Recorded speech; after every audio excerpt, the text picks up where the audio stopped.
right, welcome back to the IMNerd podcast. I'm your host Frazier, and I'm here with my co-host Kenny. Yo. And this is the week after YCS Orlando. So shout out to my boy Sizzle, Eric Shen, the other person in the Rush Hour podcast, and one of my good friends over the last year. We became pretty close. He was the guy that told me after Raleigh, before he won YCS Raleigh, he met me. He was like, I'm a big fan of yours, and I don't know why you're playing Dragon Turbo today, because I was playing Dragon Turbo at that YCS.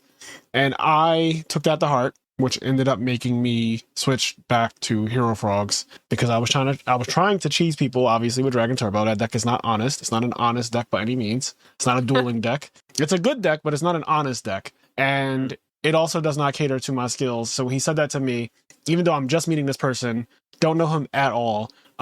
We took a picture together. He wins the event, and then I play Hero Frogs the very next event, and I win, and then we became like the closest of friends. So it was a great weekend in Orlando to see him win yet another tournament. So special shout out to him. Shout out to the Chicago crew. Shout out to Marcus Hayden for getting also his first Ultimate Time Wizard top. I know he's been grinding Edison format for a while now, and I'm happy to see him finally have some success as well. It was a good weekend. Like, honestly, I had a great time outside of all of the crazy things that happened with the plane crashes. There was one in Philly as soon as we left. Yeah, we did a Patreon exclusive episode talking about that. Yes, a Patreon exclusive episode called Nosedive. So every single month, for people who don't know, there are episodes that come out only on Patreon. They are not accessible to anyone else. They're not on like Spotify or Apple Podcasts or anything like the regular podcast that comes out on Thursdays. They are exclusive episodes, and they are literally full podcasts. Like, they're not shorter or anything like that.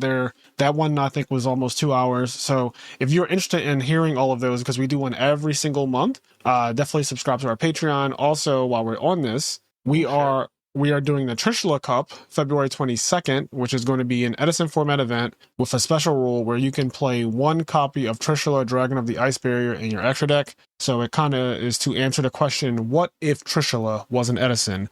That tournament is coming. It's going to have a $200 prize pool, which will scale with like donations and whatnot. So yeah, that's coming down. If you want to play in that, you need to join our Patreon, and then you get access to our Discord server. It is free to play. Indeed. Right? Like, the tournament itself will not cost you anything. Once you're in the Discord server, you're in there in perpetuity, obviously, unless, we haven't had to kick anyone yet, but in the event, unfortunately, yeah, I want someone to get banned. Yeah, no one has done anything to get themselves kicked. There's no spice in my life with that. I want to ban someone. Someone act up. Not just telling someone to be problematic in our server, because there are people out there who will volunteer as tribute. Do not get me wrong. Like, there are plenty of people who will absolutely volunteer as tribute to be a menace and get themselves banned. But no, we have a good vibe in the IMNerd podcast Discord server. And yeah, I know some of you like when I stream our local tournaments, like the IMNerd Online Locals. And if you want to play in those and you want to maybe see yourself on stream or get critiqued by me or commentate or whatever on stream, then the only way to do that is to join our Patreon and then get access to the Discord server. So I know that is one of the things that people like. Some people just want to test also with a community of people who are pretty good. And if that's your goal, you will definitely improve, because my server is pretty cutthroat when it comes to competition. A lot of the people in there play very real decks. And yeah, they're just, a lot of the best players on the format are just in that server, right? Like, it is what it is. You guys know who they are. I don't have to start name dropping, but you've seen enough of the streams by now. You know that there are very real people who have won several of the tournaments in the IMNerd podcast Discord server. So there's that. Okay, so now we got like the intro out the way. I was literally about to fall asleep before we started recording just now. I was laying on my bed and I saw the time and I looked at my phone to check if Discord, because Discord for some reason on my phone doesn't really send me notifications like that. So I have to periodically just check to see if I got a direct message, because it doesn't like pop up on my lock screen for whatever reason. My notification settings are just weird on Discord. So I got a direct message. Discord's weird. Because the same thing happens to me sometimes, and it's not like just sometimes Discord will not give me notifications, and then sometimes it will without me change. Like, I don't change any settings. I don't do anything. You know what I think it is? Some days, like, I get notifications. Some days I don't. You know what I think it is? I think because I have so many devices logged into my Discord, I have an iPad. Technically, my watch is also on. Like, I could message you right now from my wrist. I have an iPad, the watch, the phone, the MacBook, and then like my work laptop also has it. obviously my desktop computer, which I'm recording on right now, has it. So what I think happens is if I have multiple devices kind of just like active, like my PC is active while I'm also active on my phone. So I was laying on my bed on my phone. My PC obviously is behind me. And I think that maybe the message was like picked up on the PC Discord and not necessarily on the phone. So it said, oh, this doesn't need to be a notification on your phone. Like that's on your PC, it's maybe registered as like being read already. Correct. So you don't get a notification. Correct. Yeah. Something like that. I'm not really sure if that's real, but just something that I noticed. Discord is very inconsistent with notifications. Other apps, I don't have this problem. I don't have it with Instagram or Facebook Messenger or text messages. It's just Discord. It's been like this for years, so I just kind of accept it for what it is. But I was falling asleep because I took a red eye to and from Orlando. Both of my flights, the flight going to Orlando left at 5 a.m. and the flight coming back left at 5 a.m. And the reason I do that is because I like to fly out to places and have the whole day when I land to do whatever activities I want to do in that city. That is like one of my favorite things. I learned early on because I used to travel in my early 20s, being sponsored by ARG and stuff like that. I learned early on that traveling midday, for me anyway, is a waste. Because your whole day before you get on the flight, your whole day is like geared towards the flight. And then when you land, busier. Yes, also that, right? Because like the closer you are to rush hour, the worse. So the whole day is like geared towards the flight. When your flight is at like, let's say 3 p.m. or 4 p.m. If your flight's at 3 p.m. or 4 p.m., that's like midday kinda. And when you land wherever you're going, obviously you're gonna have some kind of airtime. So when you land, it's probably going to be, nighttime there and not really much to do unless you're just like, oh, I just want to go grab a quick bite to eat. But I like to do more than that. So yeah, you got to like recuperate. I also like flying at like 4 a.m. Yep. 5 a.m. because it's like it's super early in the morning. Typically, the airports are way less busy. It's a much less stressful just way to go about it all. Get on the plane, you get to take a little nap, you land, maybe it's whatever time it is, maybe it's 8 o'clock, maybe it's 12 o'clock. But yeah, you have the whole day ahead of you. You can get recuperated, all that bullshit, get all your shit put away, and then you can still go out if you want to do something and go do some shit. Yeah, I totally agree. It always helps me now to just get to places early. I can get, when I land, if I want to shower, because I just, after a plane ride, I always feel, unless I literally shower directly before catching a plane, I typically like to land, shower, and then like go out into the world. You got to clean all that airport off you. Yeah, it just, I don't know why. Airports, after a flight, I feel grimy. This is like this strange thing. I know why. I mean, it's a bunch of grimy fucking people with you. Yeah. Dude, the last time when I flew to Vegas, I actually think I told this story actually, but I'll just say it real quick. I got lucky because I got my seat changed because there wasn't enough people in the flight, so I had to bounce the plane. But initially, I was sitting down, and the guy that was sitting next to me was wearing a whole bottle of cologne. Oh my God, I hate that too. Like my nose was burning. Like my nose hairs were burning because of how strong the cologne was. It was so egregious. And luckily, the flight attendant was like moving people around because there wasn't enough people in the plane, so they needed to bounce the plane. So I was like, "Hey, I'll move. I don't. I'm take me somewhere." Yeah, and, absolutely. Yeah. No, when I get places, I like to get there early, and then if I need to, I'll shower or whatnot. But what we did for Orlando is we just went to like Disney Springs and stuff like that.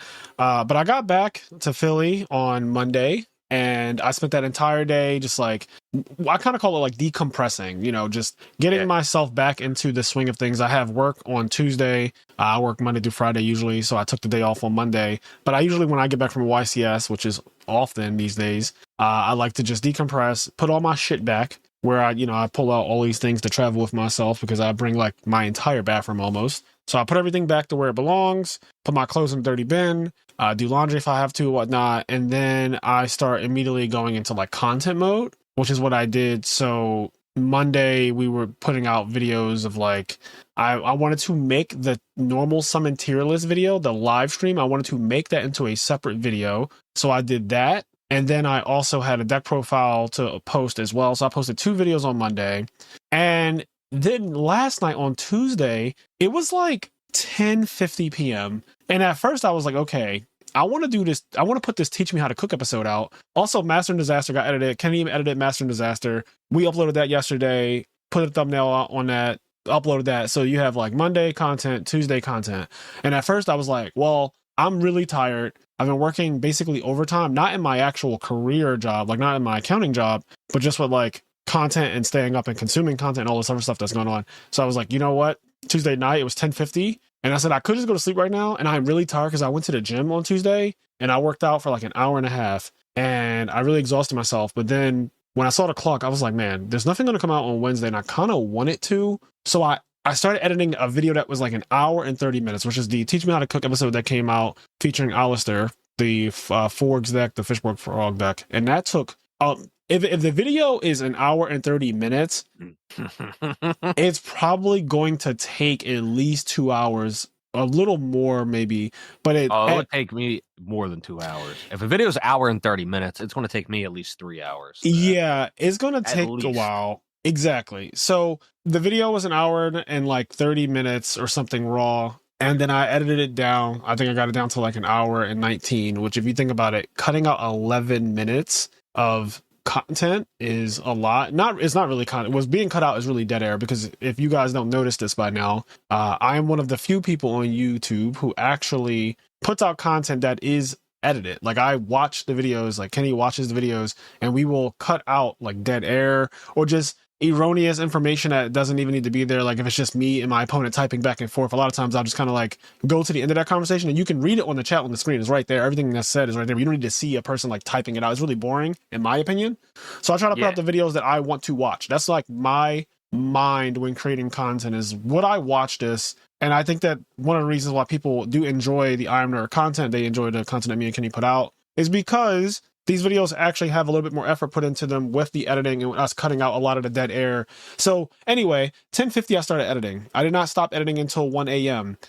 And then I crashed and went to bed, had work in the morning, and then, you know, all like the gym again. And so it's been a long couple days. It's been a long week. Yes. And also when I got back from Orlando on Monday, I was going to take a nap at like 4 p.m., but I said, that's a bad idea. Like that's such a bad, because like the flight was remember, the flight from Orlando to Philly was at 5, which means that me and Gary woke up in the hotel at like 3 a.m. to get to the Orlando airport so that we could catch our 5 o'clock flight, land back in Philly around 8 a.m. And I was like, okay, I'm really tired. I did all this stuff. I cleaned the apartment, did all this, all these things. And I was like, I want to take a nap. I got tired at 4. I was watching Dan to Dan, watching episodes 7 through 12. I was watching that. I had a hoagie. Hoagie was amazing. If you've never been to Philly, or if you don't know what a hoagie is, it's basically just a sandwich on a long roll, like meat, cheese, and people put like lettuce, tomatoes, onions, peppers, and stuff. So I had one of those. I was craving it. It was delicious. And then my body did what it normally does after I eat a good meal. I got the itis, so I was about to fall asleep. And I genuinely said to myself, do not do this. This is going to be a bad idea. If you go to sleep now, you're going to wake up at like, let's say 8 p.m. If you go to sleep at 4:30, you're going to wake up at like 8, and you're going to be up until, you're just going to be up until like some absurd time in the morning. And then your sleep schedule is fucked because you've been getting up at 3 a.m. to catch 5 a.m. flights multiple times in the last 4 days. So yeah, I just had to break that, but that has caused me to be very tired. So I say all this to say, I have been trying my hardest to make sure that you guys get this content as often as possible. And somebody commented, which made me feel good today. One of the comments today was like 2 videos in 12 hours. Like, and I think he said something like, that's insane, or that's crazy, or whatever. Or like, we're eating. It was something like that after that made it known that he was being positive about it. But I appreciate people noticing that, like, we're putting out a lot of content and we try to keep up with our schedule. Master and Disaster comes out on Tuesday. The regular podcast comes out on Thursday. Teach Me How to Cook comes out usually like either Wednesday, sometimes Saturday. It really depends on like what my personal schedule has going on. And it also depends on how well I'm able to collaborate with the other duelist who comes on the channel to do it. But I've been loving the YouTube grind these last couple of months. It's been really nice. So I just wanted to kind of say that. Anyway. Yeah, that all was, I feel like that was a preamble after the preamble. Yes, exactly. The second intro. Yeah, the second intro. Yeah, you were talking about how you're tired. And then I don't think we've mentioned what we're talking about today. No, we haven't. And I mean, this episode is going to go in many different directions as they often do. But what the goal is anyway, because, Kenny and I, we set goals. There's definitely a goalpost, but it gets moved. There's a goalpost, and even the background of this recording is Marvel Rivals right now, because we intend to talk about Marvel Rivals and also Final Fantasy VII Rebirth, which is the sequel to Final Fantasy VII Remake. Yeah, Remake is what the first entry was called. So we can start with Rivals. I actually know close to nothing about this game outside the fact that, to me, the clips that I've seen of it look like Fortnite kind of, or Overwatch, or one of those types of games. It kind of looks like that to me. They all kind of look like that to me, though, games that I don't play that have this. Yeah. Like it's funny because it plays, I mean, other than the fact that it has guns, it plays nothing like Fortnite.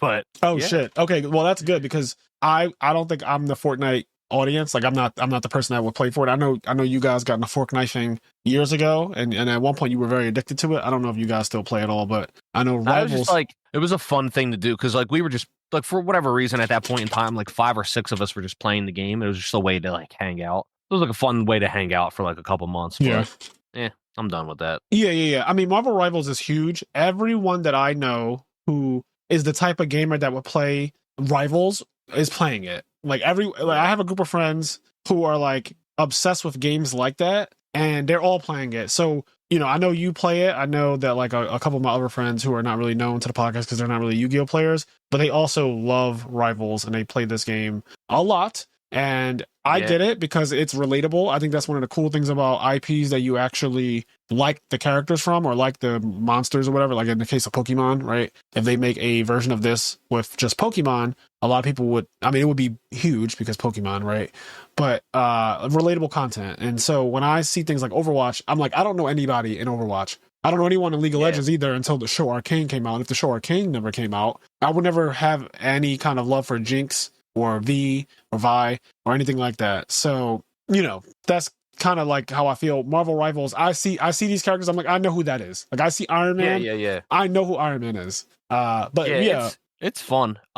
It's very similar, like its closest comparison is Overwatch. It is basically Overwatch, except it's in third person instead of first person, which is the reason why I play it. I don't like first person games. I just don't. But the fact that this game is in third person makes it a lot more enjoyable for me. So that's one of the reasons why I gave it a chance. A bunch of my friends were playing it. Like a lot of my friends were playing it. I was like, yeah, whatever. I'll play it with you guys. Like it's in third person. Like it's a bit more enjoyable for me to get into because of that. And then we ended up playing it, and we, you know, played it quite a bit. I was playing it today. In fact, it's the last thing I want to talk about. I went on a fucking generational losing streak today. Oh no, not generational.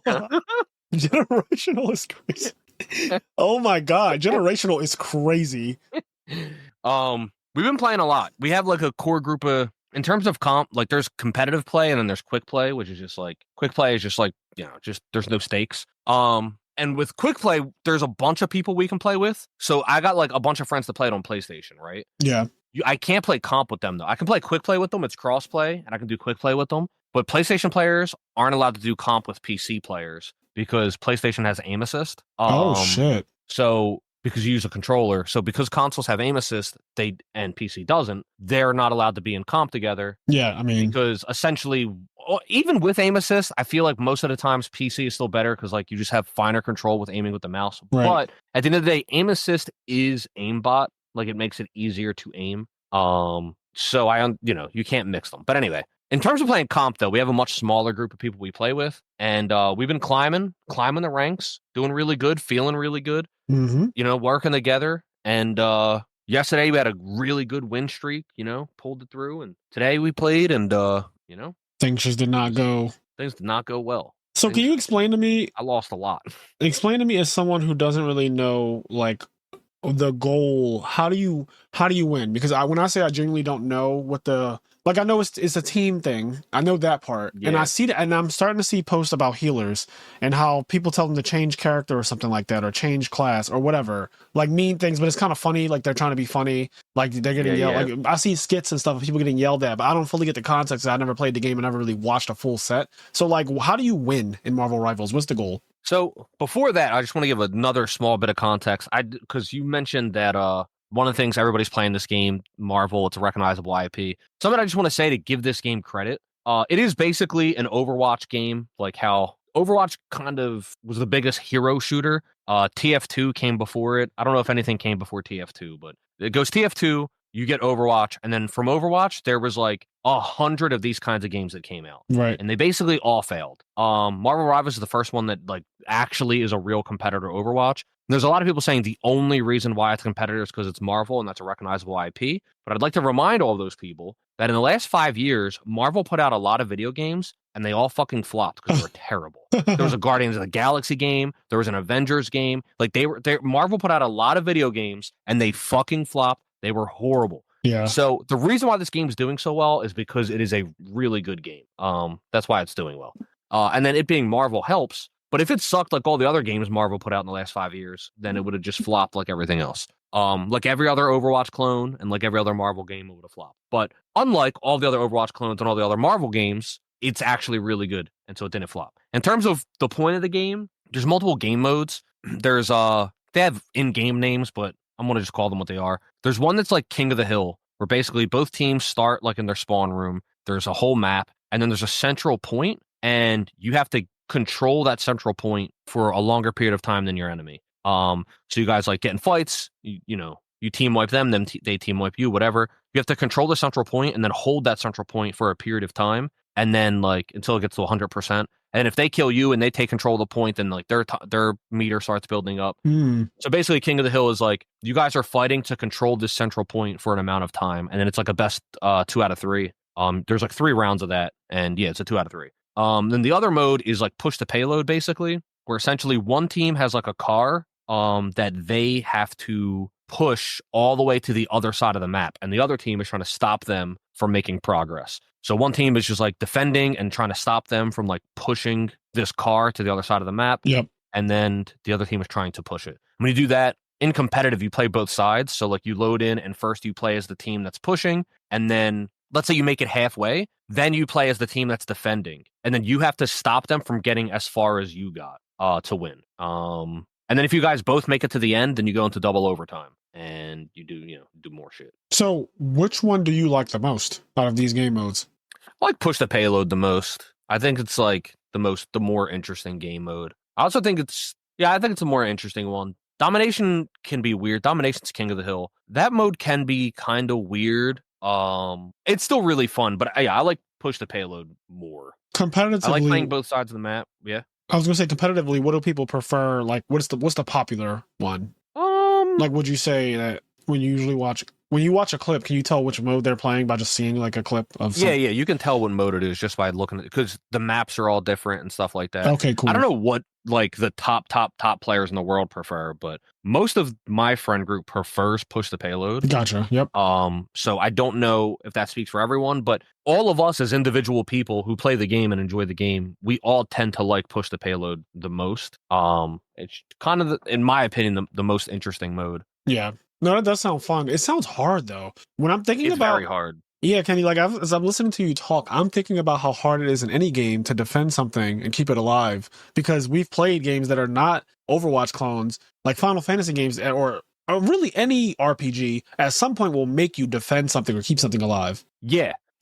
And it's hard. It's hard for sure. It's because like, you haven't played it, so it's hard to explain all the concepts, but it's a team fight game. So it's 6v6 and there's roles. There's tank. They have in-game names, but here we go. Yeah, let's get to a healer and stuff like that. It is tank, DPS, which stands for damage per second. It's just like your damage character. Yep. I think of like League of Legends, people usually call these like damage carries, but whatever. But tank, DPS, and healer are like the 3 main classes, and the characters are broken up into those classes. And you have 6 people on your team. So your team can be like 6 DPS, 6 healers, 6 tanks. Oh, you can do whatever you want. You don't need a medical ninja. Like, yeah, it could be 2-2-2. It could be 1-4-1. It can be 1-3-2. Like, yeah, there's all these different lineups, and some are better than others. The standard lineup is like 2-2-2, 2 of each class. But then like 1-3-2 is really popular, which is 1 tank, 3 DPS, 2 healer. Also like 1-2-3 and 2-1-3 is popular. Basically, that's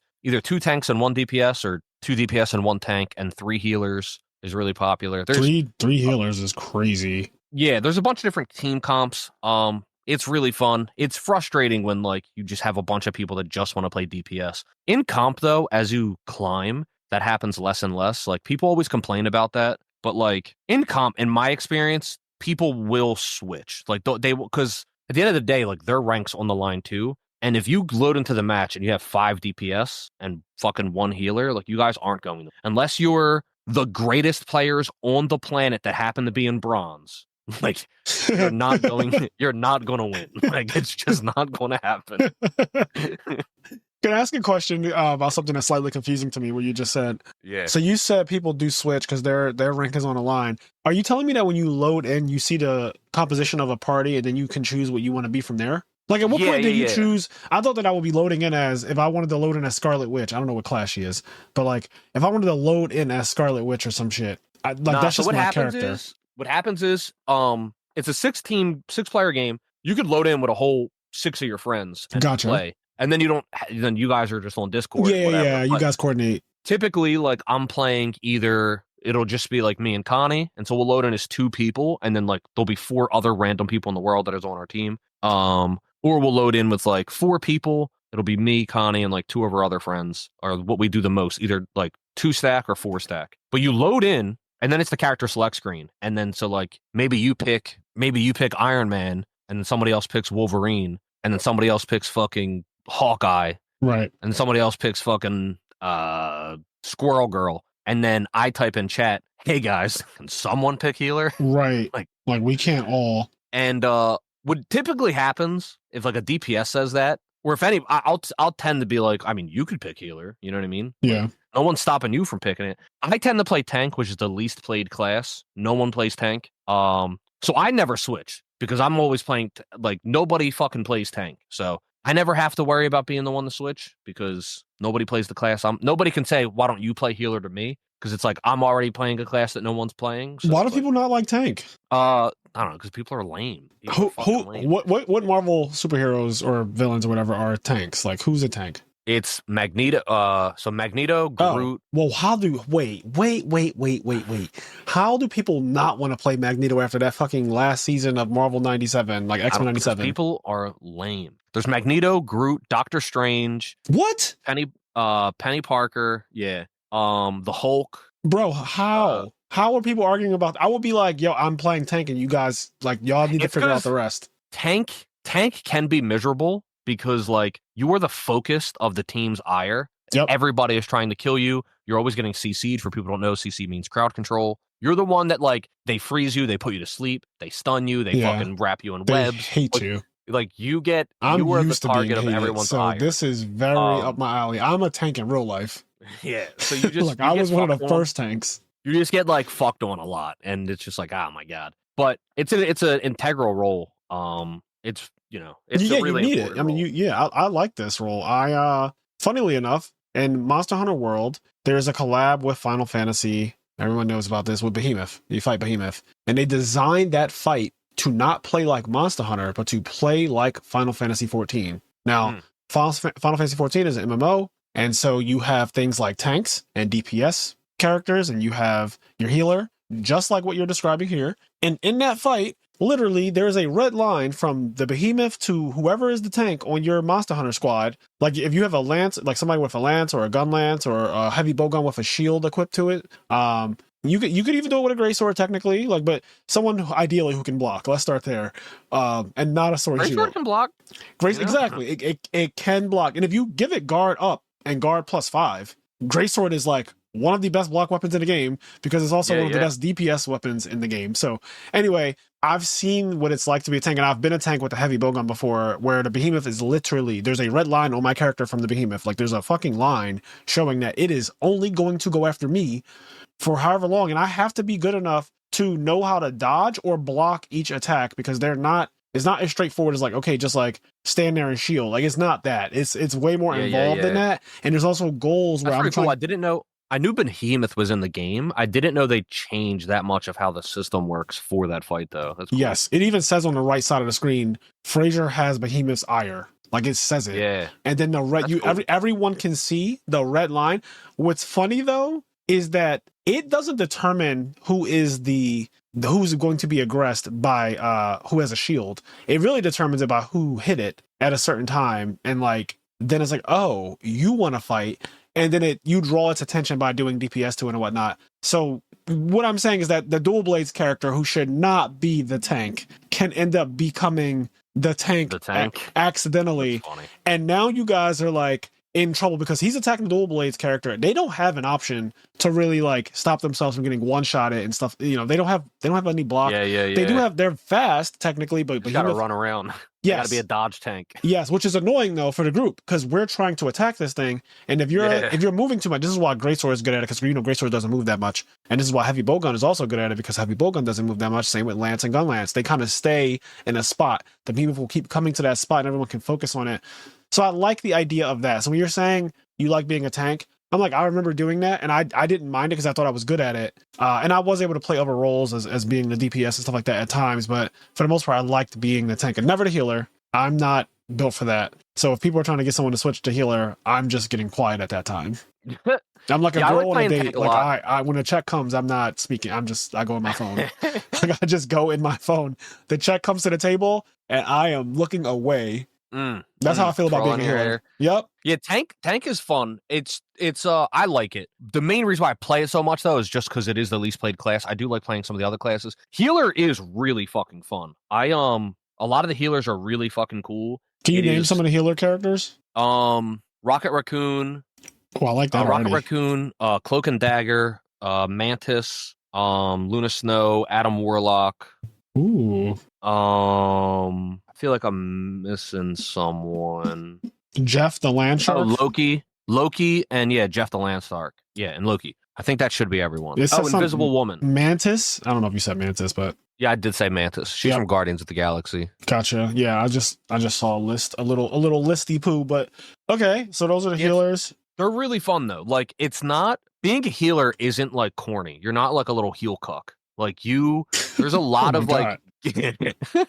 Listen, anyone that grew up playing MMOs and shit, you guys know what it's like, man. Somebody is just like ends up being the heel cuck. There's nothing you can do. I think that the fucking tanks have such cool characters. Yeah, the tanks are awesome. Tanks are fucking Magneto, cool Hulk, Captain America, Thor, Venom, Doctor Strange, Groot, and number one is Penny Parker, whoever the fuck that is. I actually genuinely don't know who that is. I don't know what that list is, but I don't know what that means. She's not the best tank in the game. I don't know what that list is, but she's not number one. All 8 tank heroes ranked. And I don't know if I read this in reverse order or not, because Magneto was where I started and Penny Parker is where I ended. Do with that information what you will. Okay, well, real quick. Okay, so first of all, Magneto's not the worst tank in the game. That is the largest amount of cap I've ever heard in my life. He's number 8. Arguably... He's top 3, no conversation. Arguably number 2 though. But bro, they have him that it says Magneto takes the bottom spot, mostly due to other heroes being able to do what he does, but better. No, incorrect. All right, so this is a bad website.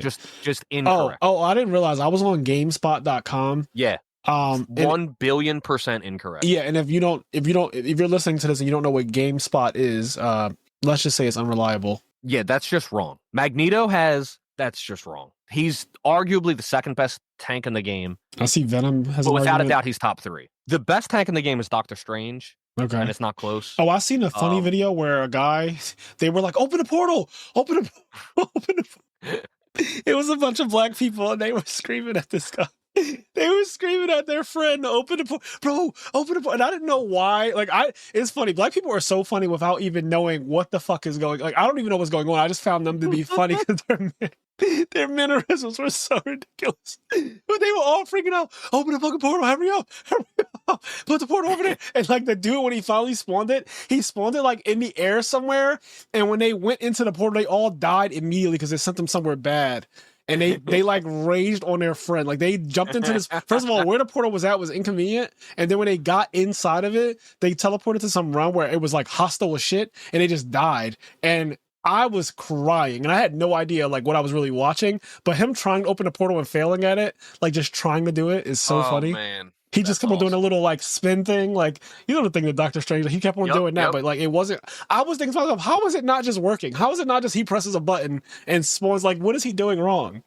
The way the portal works is you place the entrance and the exit of it. It's actually a really cool skill, but you start doing the portal and then like there's like a circle and you can choose anywhere on the map to put it. And then there's another circle, which will be the exit, and you can choose anywhere on the map to put that. So the portal can be used in a crate. Like there's one use for it certain spawn points have like more than one exit. They'll have like 3 exits or 4 exits or whatever. But some spawn points only have 2 exits. And so sometimes what'll happen is Doctor Strange will, like, if you team wipe them, Doctor Strange will do portal and then put the portal on the 2 spawn door exits so that the other team can't get out of spawn. If the portal blocks their way out, so they have to jump through the portal, and then it just puts them back in spawn. Like, the portal just like locks them in spawn, and it's like fucking crazy. That's a thing? That's not like patched out? Like, that's just a thing that happens? No, bro. Like, you can get fucked. Doctor Strange is out here. That is actually broken. It's so cool. I mean, it only lasts for like,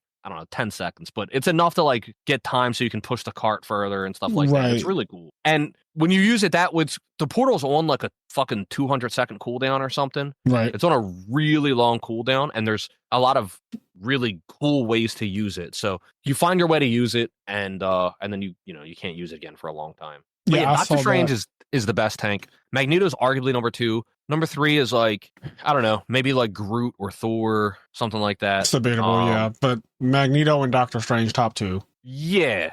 Maybe Groot is 2. It's hard to say. Right, okay. Number 1, you feel... top 3. Number 1's Strange. Magneto's not 8. No. That's not even... He's just not 8. You just can't count if he's 8. Like, that's... Like, I don't know. Like, Magneto's so broken. He's so good. What can he do? I'm interested. You know, I love that guy. He has a shield. So he has a shield that he puts out, and the shield is only out for like 2 seconds or something. But while it's out, it has like infinite health. So you can block like infinite damage for 2 seconds or 3 seconds. I don't know exactly how long it is, but you can just block like infinite damage for 2 or 3 seconds. And that alone is just really good. Because there's just a lot of damage you can block, and your team can take advantage of it. Then he has this bubble. He can put the bubble on himself or a bubble on someone else. It's like this purple bubble that is it's like a 250 HP shield, essentially. So like if I put that bubble on a teammate of mine, they're immune to everything until that shield expires or whatever. How hard is it to do 250 points of damage in this game? I mean, not hard at all, but it's still like, it's damage mitigation that just helps a lot. And just helps progress, parts of the fight and whatnot. And then, he has a shot, and then he has like his right click, which is like a big like push that does a lot of damage. And then his ultimate, he like goes in the air, and it's called like Meteor M or something. And all projectiles that get shot get absorbed into his ultimate, because like he's the master of magnetism. So all projectiles get absorbed into his ultimate. And so like the enemy team like essentially can't shoot while he's using his ultimate, and he throws it down. And then his ultimate's really good because it's one of the few ultimates that can one-shot healers. And healers right now are really broken because certain healers have ultimates that have like incredible healing. They're essentially immortal. Like Luna Snow, Cloak and Dagger, their ults heal like 250 HP per second. So while you're standing on their ultimate, you basically can't die, because like you can, but it's difficult to do so. Yeah. They can't really output enough DPS to kill you because of how much their ultimates heal per second. But Magneto's ultimate just like can hit them and kill them. So, and if they die, their ultimate goes away. So it's just, Magneto's really fucking strong. To say that he's the worst tank in the game is like, I don't know, you just don't know how to play the game, I guess. Yeah. And that article was dated January 5th. So it's a month old now, but I still feel like that but that's probably wasn't true. Yeah, I don't think that was true. Even if the game has been patched since January 5th, I don't think that was... It was, that was never the case. That was never, it was never the case that Magneto was he's been known to be top 3 since the game came out. He's been a menace. Like, you see a Magneto, you're not surprised by it. You're not like, oh, they're playing the worst tank in the game. But yeah, people don't play tank all that often. DPS is played a lot, which makes sense because like the most popular heroes are like Spider-Man, right? Yeah, right. Spider-Man's the most popular Marvel character, period. So Spider-Man's DPS, Iron Man, which is like... That's probably number 2. Wolverine. Yeah, Storm. number 3. Yep. Like, there you go. Rack them up. Like, Black Panther is fucking a menace. Like, who's the best DPS, or like give me top like 3 DPS characters? That's hard to say right now. In season 0, it was Hawkeye and Hela. Hela, for people who don't know, is Thor and Loki's sister. Yep. The one who destroyed that hammer in like no time. Yeah, Hela and Hawkeye were the best DPS in season 0. They got nerfed. The Hela nerf like didn't matter that much, but the Hawkeye nerf made it so that he's not top 3 anymore. He's still absurdly strong. Like, he can still just headshot you and kill you, but he's not the best DPS anymore.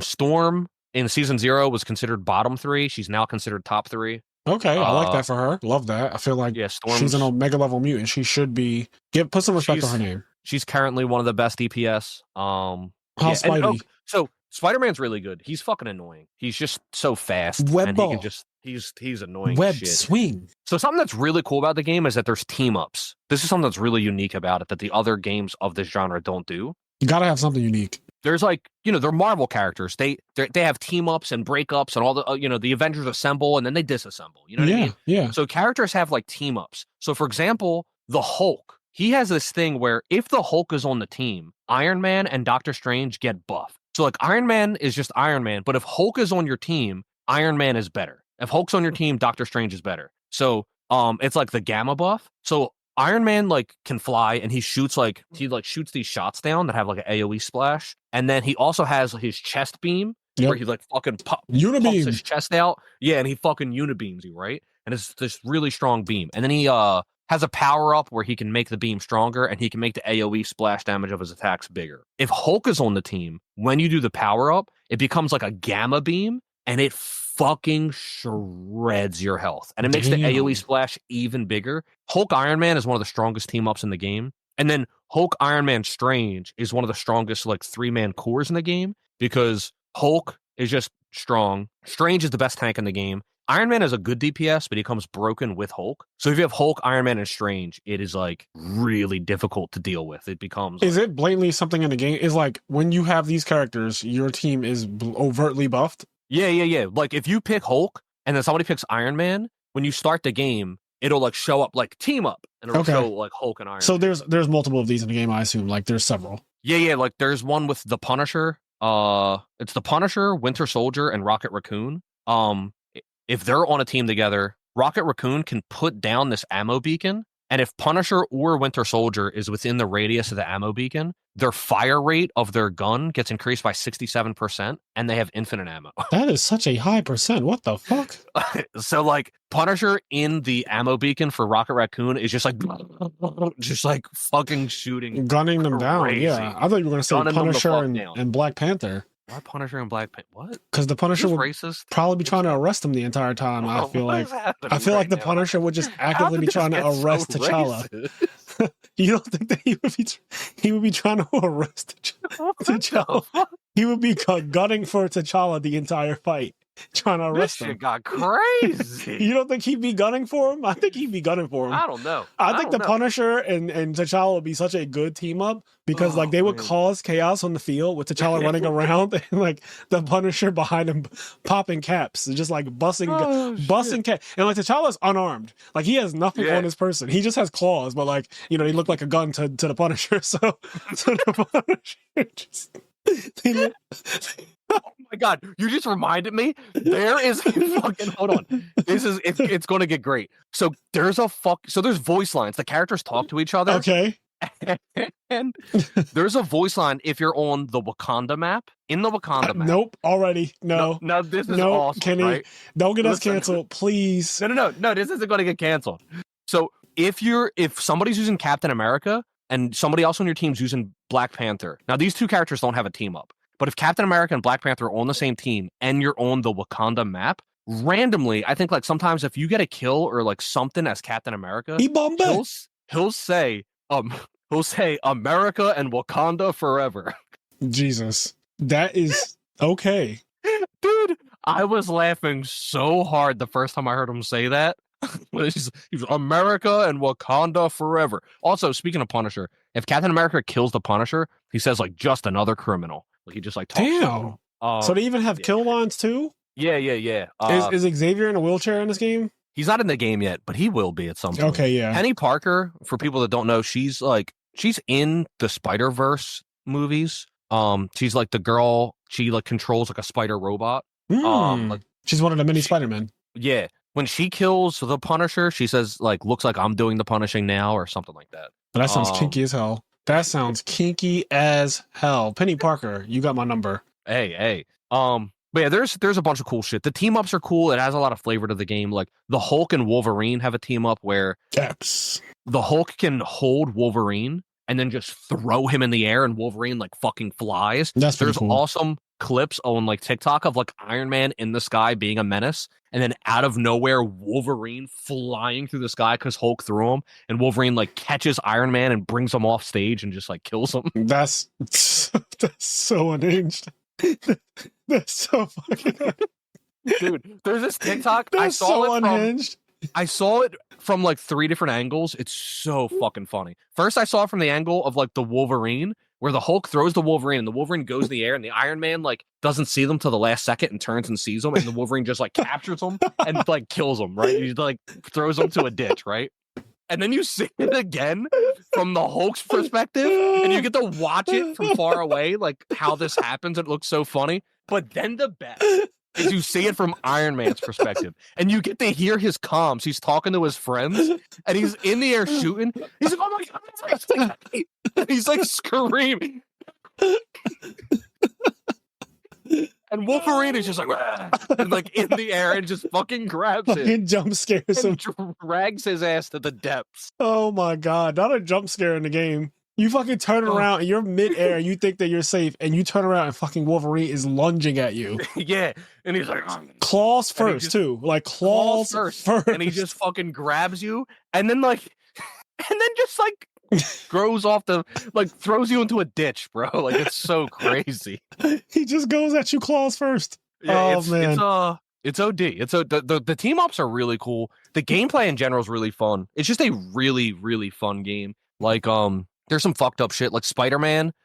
Spider-Man can flip and dip all around, right? Yeah. And so there's like this clip I saw of like the number 1 Spider-Man player. He comes out of spawn, and like first of all, he like he fucking spider swings all the way to where the enemy is going to spawn. Because on King of the Hill, you guys spawn at the same time, and you guys like try to make it to the middle and contest for the middle. Right. But on Attack Defend, the defenders get to come out of their spawn first, and they get to set up and to try to stop the attackers from pushing. Right. So the Spider-Man would on a defend would come out of spawn and like spider swing all the way to their spawn, and then like hide on the side of the spawn door, and then they just like go to walk out of the spawn door, and so the Spider-Man like jumps backwards over a ditch, and then will use a spider web, pull them into the ditch, and then spider swing out. Oh, so like shit. you just get pulled into a ditch and die, and then he fucking swings away, and he just like that sounds cool as hell though. And yeah, it's scary because like you just spawned and you don't know what just happened. Yeah, you just spawn and then you're in a ditch, and it's like,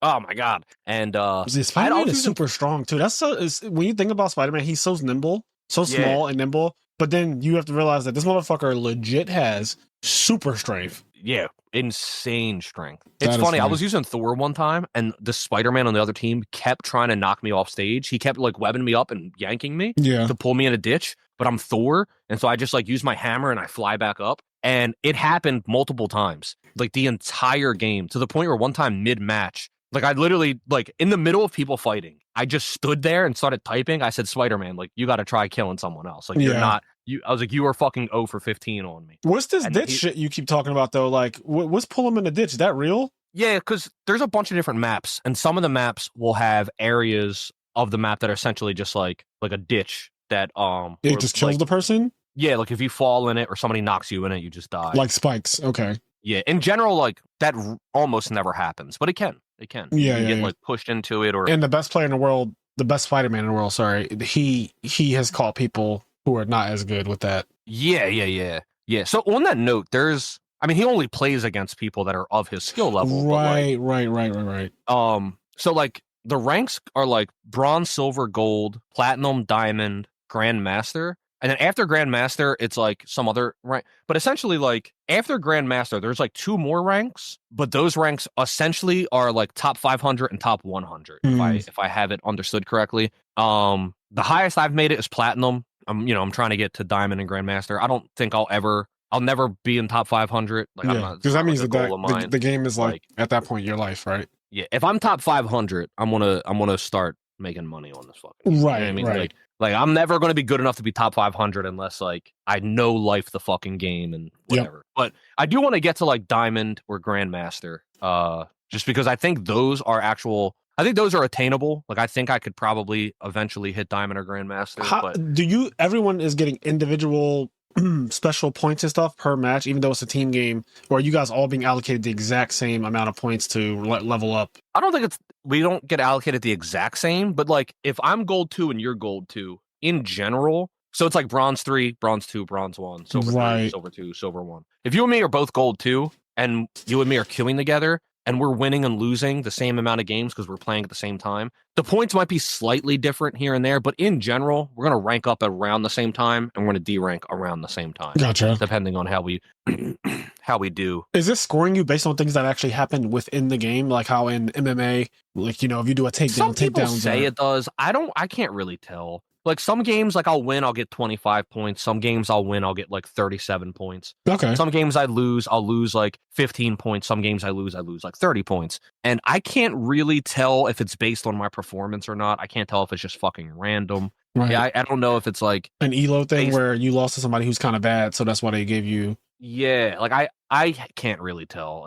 To me, it just seems random. It's just like you gain an amount of points, you lose an amount of points, and you kind of just go from there. Yeah, and I'm sure that they have some kind of intricate system in the background, just calculating all of that stuff that, you know, you just want to play the game. So he's not. Yeah. And also, you can't really affect it once they distribute the points anyway. Like, you can't contest it. You can be like, hey, I didn't get all my points, or hey, you gave me, you docked me it's just like you just play. It's a lot of fun. It really is a lot of fun. I don't know. It's just like, there's like some toxic shit. There's shit that is annoying. Like I said, I just went on a generational losing streak. I lost Was there my rank. a reason why you went on a losing streak? Like, can you point to like this kept happening, or this is so gay, or whatever it is? So, like in obviously in entertaining and simple terms, if possible. Well, in entertaining terms, it was my team's fault. Okay, well, I love that.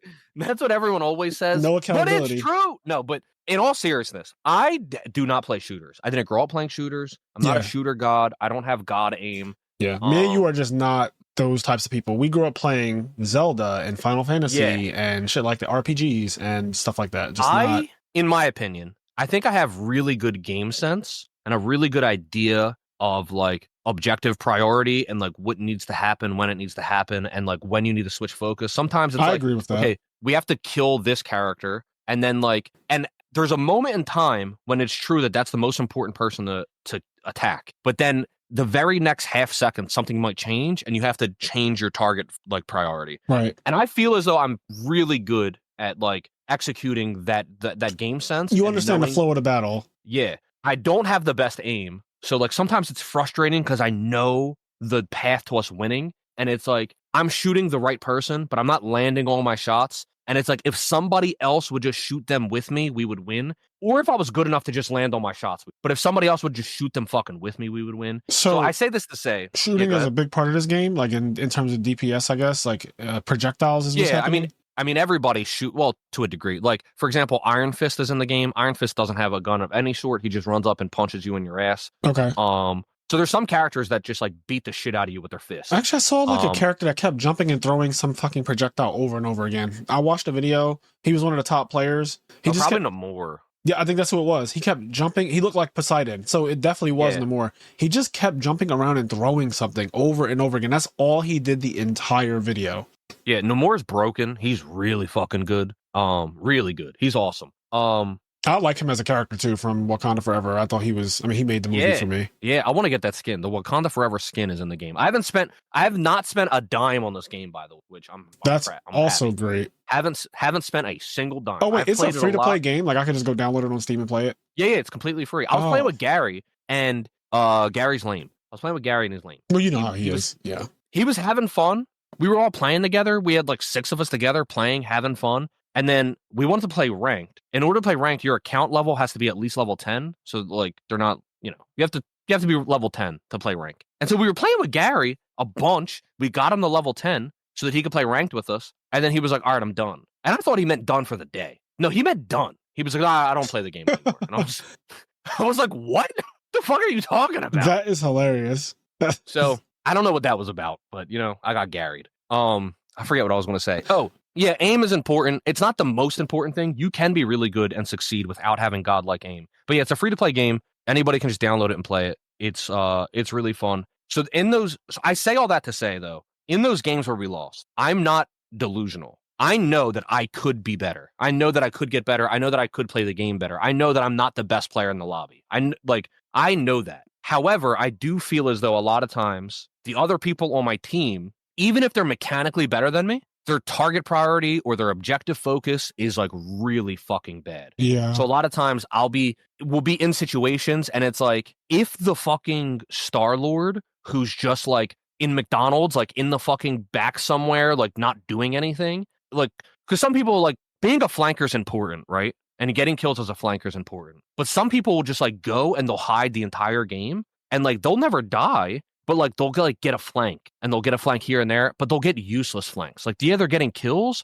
but it's not actually part of the team fight, so it doesn't matter. So you're just getting random kills and you're farming your stat page, but you're not actually contributing to what the objective is. So it's like, if that Star-Lord, instead of like literally standing still for 35 seconds, hiding, waiting for someone to walk in his line of sight so he could shoot them, if instead of doing that, he was just next to me and shot the fucking guy I'm shooting, we would win. Right. And there's so many times where that doesn't happen because like they're just waiting for their perfect time to strike and not doing anything. Yeah, I don't think the meta is ever going to be that. At a time. Yeah, you're waiting for the game to come to you. And I think that the top players, when I tell you that motherfucker Namor was moving, he never at any point wasn't moving and jumping a lot and throwing that fucking spear thing, trident, whatever it was. He kept throwing it over and over. And I was like, this looks spammy as hell. And so there's games where I've played where like I'll have a Star-Lord on my team or a Psylocke or a Black Panther. These are all really strong, like flanky heroes. And they're really fucking good when they're played well. But they'll be like a Star-Lord and he'll go like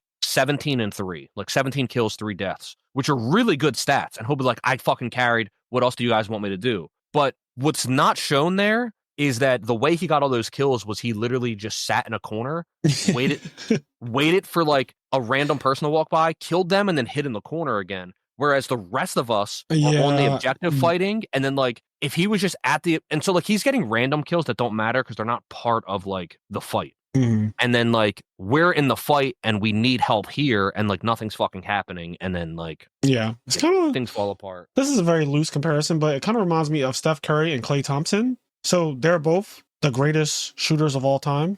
Steph Curry's number 1 and Klay Thompson is number 2. And what's interesting about that is they play very differently, though. Like if you've ever seen, and I don't really watch basketball like that, but I've watched enough of Steph Curry and Klay Thompson when the Golden State Warriors were like a real dynasty. And I've seen the difference in their play style, despite the fact that they're both insane 3-point shooters and then just insane shooters in general. One of the things I've noticed about Klay Thompson is that he does this little thing where he gets open in the corner and the ball gets passed to him, and that shit's getting drained every time. Like that 3-point shot, when he's in that corner and that ball comes to him, he's draining it every time in that corner.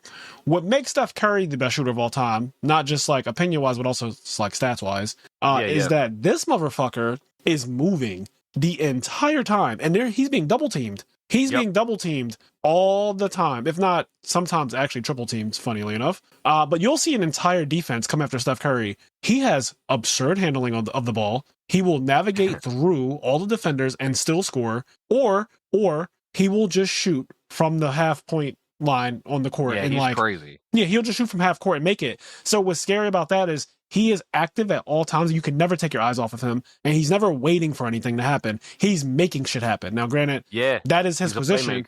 He's a playmaker. Whereas Klay, and this is no disrespect to Klay, and that's why I said this is a very loose comparison because I'm not like some basketball expert, but Klay is often caught in that corner waiting for the ball, is what I'm saying. Yeah, I get what you're saying, though, because like essentially what you're saying is like you have a character, you have a player, rather, and maybe this player, I'm just using Star-Lord as the example, who's just always in the corner waiting to like land his shot. Yes, and he's broken. Like, don't get me wrong, Klay Thompson is broken. He's top 2 shooters ever. So and like they'll get their shot, but then what you need sometimes is someone to actually be a playmaker and be part of the game and like actually dealing with the defenders and like getting shit to happen right here. So I mean, I've had people like Stango, for example, was like really good with Black Panther, and when he goes for dives, so funny. He bombed back. He's really good with Black Panther, and when he goes for picks, when he goes for flanks, he'll like kill 2 healers, and like that'll be fucking relevant. Like, it'll happen, and he's always active. He's moving. So like Stango has like amazing game sense, though. Yeah, so he'll stalk someone down, kill 2 fucking healers, and then like it'll sway the fight. And he's not like just waiting and like playing safe and like whatever. So we're like not not that playing safe is bad, but playing in a way where like you're playing too safe and not helping your team. So anyway, all this to say, why did I lose so much? Once again, I'm not saying there's no accountability on me. I could be better at the game. But I do think there's a lot of like, with the randoms that I get on my team, a lot of times I feel like there's a lack of focus and it's hard to corral them. It's hard to get them to like actually play the objective, play together. Is voice chat a thing with random people? Voice chat's a thing, but like until you get to really high ranks, it just doesn't matter. Like it just doesn't. Yeah. I type in chat to them, but until you get to really high ranks, like most randoms aren't going to talk to you in voice chat. And if they do, like for example, I have it turned off because what actually just happens is like some fucking guy using Moon Knight is just I'm fucking carrying the whole game. Where are you guys? And like he's like by himself on a roof somewhere, like doing nothing, praying to the moon. Just like what the fuck? Moon Knight is broken, by the way. But yeah, there'll just be people like doing nothing, and they'll be bitching, and they'll be like, "Dude, what the fuck?" Like they'll be like, "My healers aren't healing me. Fucking terrible heals. You healers fucking suck." And it's like they don't call him faggot anymore like they used to.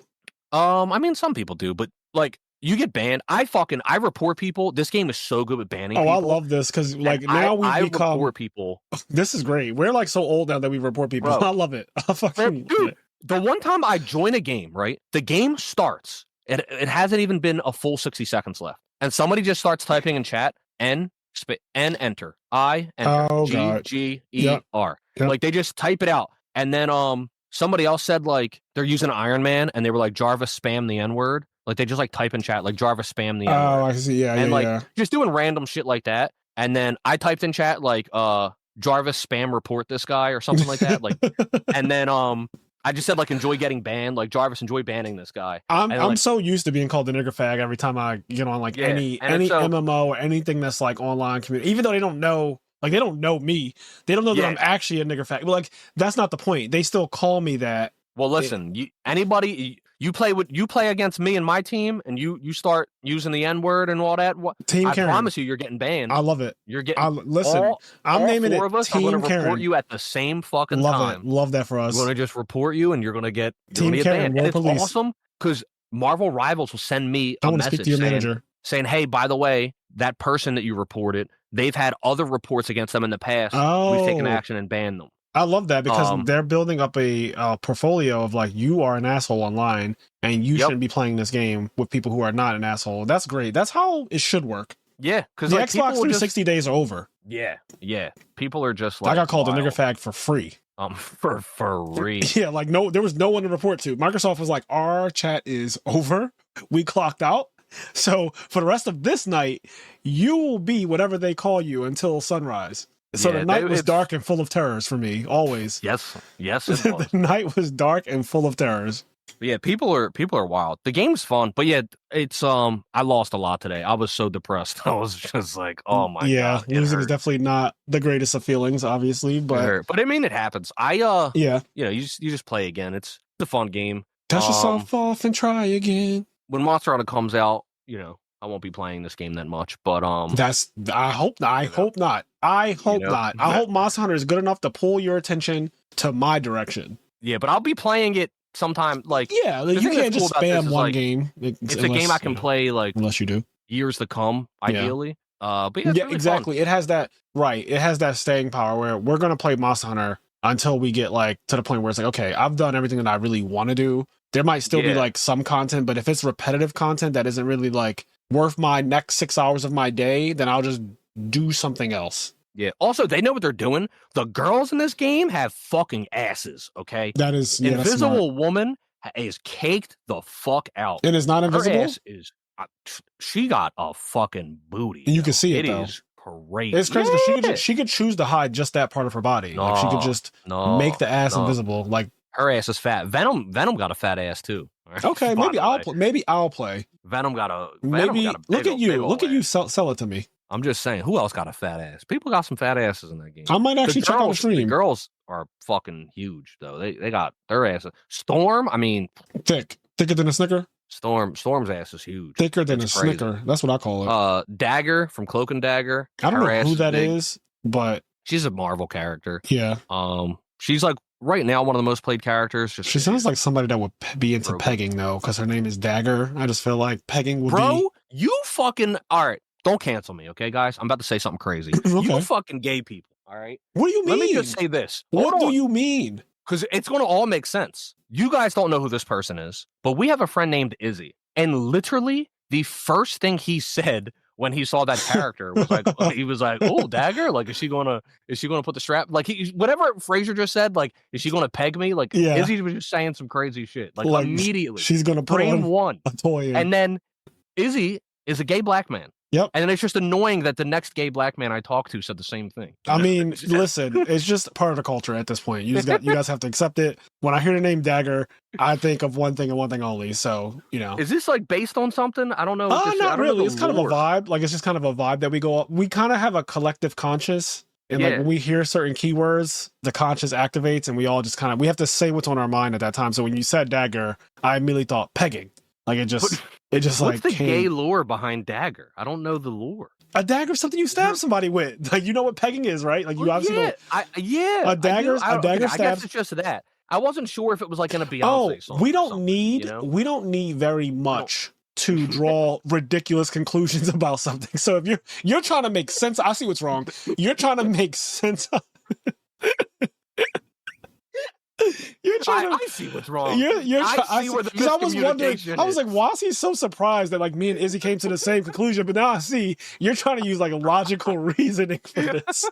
You're trying to make sense of it. That's where you went wrong. I see where the disconnect is. Yeah, you're like, oh, like what is it about Dagger? Like, was it in a Beyonce? Was it Taylor Swift? Was it Chappell Rowan or one of those fucking ones that you guys stand behind? Like, was it Britney Spears in the 90s? What was it that made you just... No, it's literally nothing. It's just us being ridiculous. Dude, there are... Like, I can't keep up with it all. The first time I heard people say, like, that's crazy work is, like, I think I heard you say it, and, like, I heard people in, like, the IMNerd Discord say it. Like, I heard... And I was just kind of like, I don't know, I guess it's a Yu-Gi-Oh thing, right? And I heard people just say, like, that's crazy work or that's insane work, right? Yeah. And then, like, a month later, I just... Literally everybody everywhere, said yep. Everyone everywhere said like, "Oh, that's crazy work," and I'm like, where did this come from? Like, what is the nexus of crazy work? Yeah, it just spawned. It just spawned in. Sometimes the jargon just spawns. Like 1 year, it'll just be like, yeah, that's nasty work and that's crazy work. And yeah, it just came. I just thought I don't know what the origin was, the etymology. It's kind of like how one of the most used lines now is after anything you say. Like say she got a watermelon butt and I say watermelon butt is insane. Like you just kind of repeat it and you just say that or is crazy or is insane. You just say watermelon butt is crazy and you put it in like caps or whatever. But you want to know what's real crazy work is that like why'd we add like I feel like what happens is you say watermelon is insane, but now people just say it's watermelon is insane work. Like, why they add like, like they didn't change anything. It's just like we used to say insane and now we say insane work. Like I don't fucking watermelon is insane work. You're like, absolutely right. I don't understand what I don't get it. My favorite is nasty work. I love like that is nasty. He was shuffling his deck while looking down all nasty work. See that like that in context makes sense to me. Yeah. That I can put all that together. You know what I mean? But like, sometimes it makes sense, sometimes it doesn't, You know? What's funny is that sometimes just things happen like crazy work. I was only hearing that in like Yu-Gi-Oh circles. Yeah. And then all of a sudden I realized the whole world is fucking. Yeah, it's just everybody. It's not just Yu-Gi-Oh for sure. Yeah. So I don't know what that's about. Okay. I don't know if you have any other questions. But... No. I was going to transition into Final Fantasy VII Rebirth a little bit because hell yeah. Because I think we did well over an hour. Actually, I just checked the clock. I guess the intro was kind of like 15 minutes. So we did an hour of Marvel Rivals. And I feel like we should get Final Fantasy VII Rebirth now. I'll just say this to close it out. I love Marvel Rivals. I don't know if any of y'all are playing it. Let me know what your rank is. My highest rank at the moment is Platinum. I'm trying to keep going. Although my current rank is not Platinum because you just lost it today. Yeah, fucking lost it all. Yeah, so Final Fantasy VII Rebirth, I bought the game. I'm sorry, that's false. I got the game like 2 weeks ago when it first came out on Steam. You didn't have to out yourself, bro. Like, what the? You could have just said I bought the game. Okay, all right, I bought the game. I bought the game. Fucking self-snitched. Okay, I bought the game. What do you want? I bought the game. You're like a drill rapper. You just do the crime and then literally confess it on the very first instance of you opening your mouth on record. Like on record, the first instance, I murdered him and buried him and took his watch, which I am now wearing in this video. Yep. And I have his first and last name. This is his address. This is where I buried him. Who I smoke, literally. Okay, so I got the game like whenever it came out on Steam. It was available day one elsewhere, and I got it, and I've been playing it on stream, as you guys know, and it's been amazing. I played Remake a lot, and I got Platinum on Remake on my save file, which was on PlayStation at the time. This is before I was a PC gamer. I am now officially a PC gamer. I've been a PC gamer since like October when I got my new gaming PC. Got a 4090, which is amazing. I've been stress testing it and doing all this other stuff to benchmark and make sure that it actually is performing the way a 4090. And I just downloaded the benchmark from Monster Hunter Wilds. Frazier showed me that the other day. I didn't try it yet, but I got to make sure I try that. Anyway, yeah. Also, Medina, I sent it to him, and he's trying it today as well. And I, so I've been playing Final Fantasy VII Rebirth on stream. I haven't played it outside of stream or anything yet either. So like exactly where I left off at my last playthrough is exactly where my character still is. But I've been in love with it, and I'm glad I waited. When it first came out last year, I think that we were conflicted with something else happening at the time, and there was a lot going on. I just wasn't really that interested in it. I'm gonna be honest, like I just wasn't really that interested in Rebirth when it first came out. I feel like FF16 came out the month before. That something happened. I didn't even finish 16. I did eventually play Rebirth, but like, yeah, I didn't even finish 16. I did beat Rebirth. I still got to go back to 16. Like, me too. I never beat 16, but I started. I know what you mean. When it came out, it was weird. Like we just didn't have time. Yeah, I don't know what exactly the catalyst was for me not wanting to play it, but I didn't. And I also low key felt that despite having a PS5, that I knew I didn't want to turn it on again. I just kind of knew in my heart of hearts that I'm going to be playing this game on PC a year from now, and that's exactly what happened. A year from when it launched, came out on PC. Now I've been enjoying it. It looks fantastic, but the graphics don't even really like sell it for me as the main thing, even though that is one of the cool things to literally see the scenes in 4K with actual textures on their pores and shit. It's crazy for sure. But the gameplay is what really does it for me. The game opens up right where you left off, where you guys left Midgar and you're in Calm. And I remember this part, even as a kid and as a teenager, as an adult, I played Final Fantasy VII in every facet of my life, actually, because when it came out in 97, I was already a gamer. And, excuse me. So I played it at every stage of my life. And getting out of Midgar and going to that very first town, Calm, and having the Sephiroth story be told where he's on your party, he's using Thunder 3, as it was called back then, and Fire 3 and Ice 3 and all these. It wasn't even called Thunder 3. It was called Bolt. Bolt 3, that's right. It's called Bolt 3. Yeah, Bolt 3, Ice 3, because it's not even called Blizzard yet. It's Ice 3, Bolt 3, Fire 3.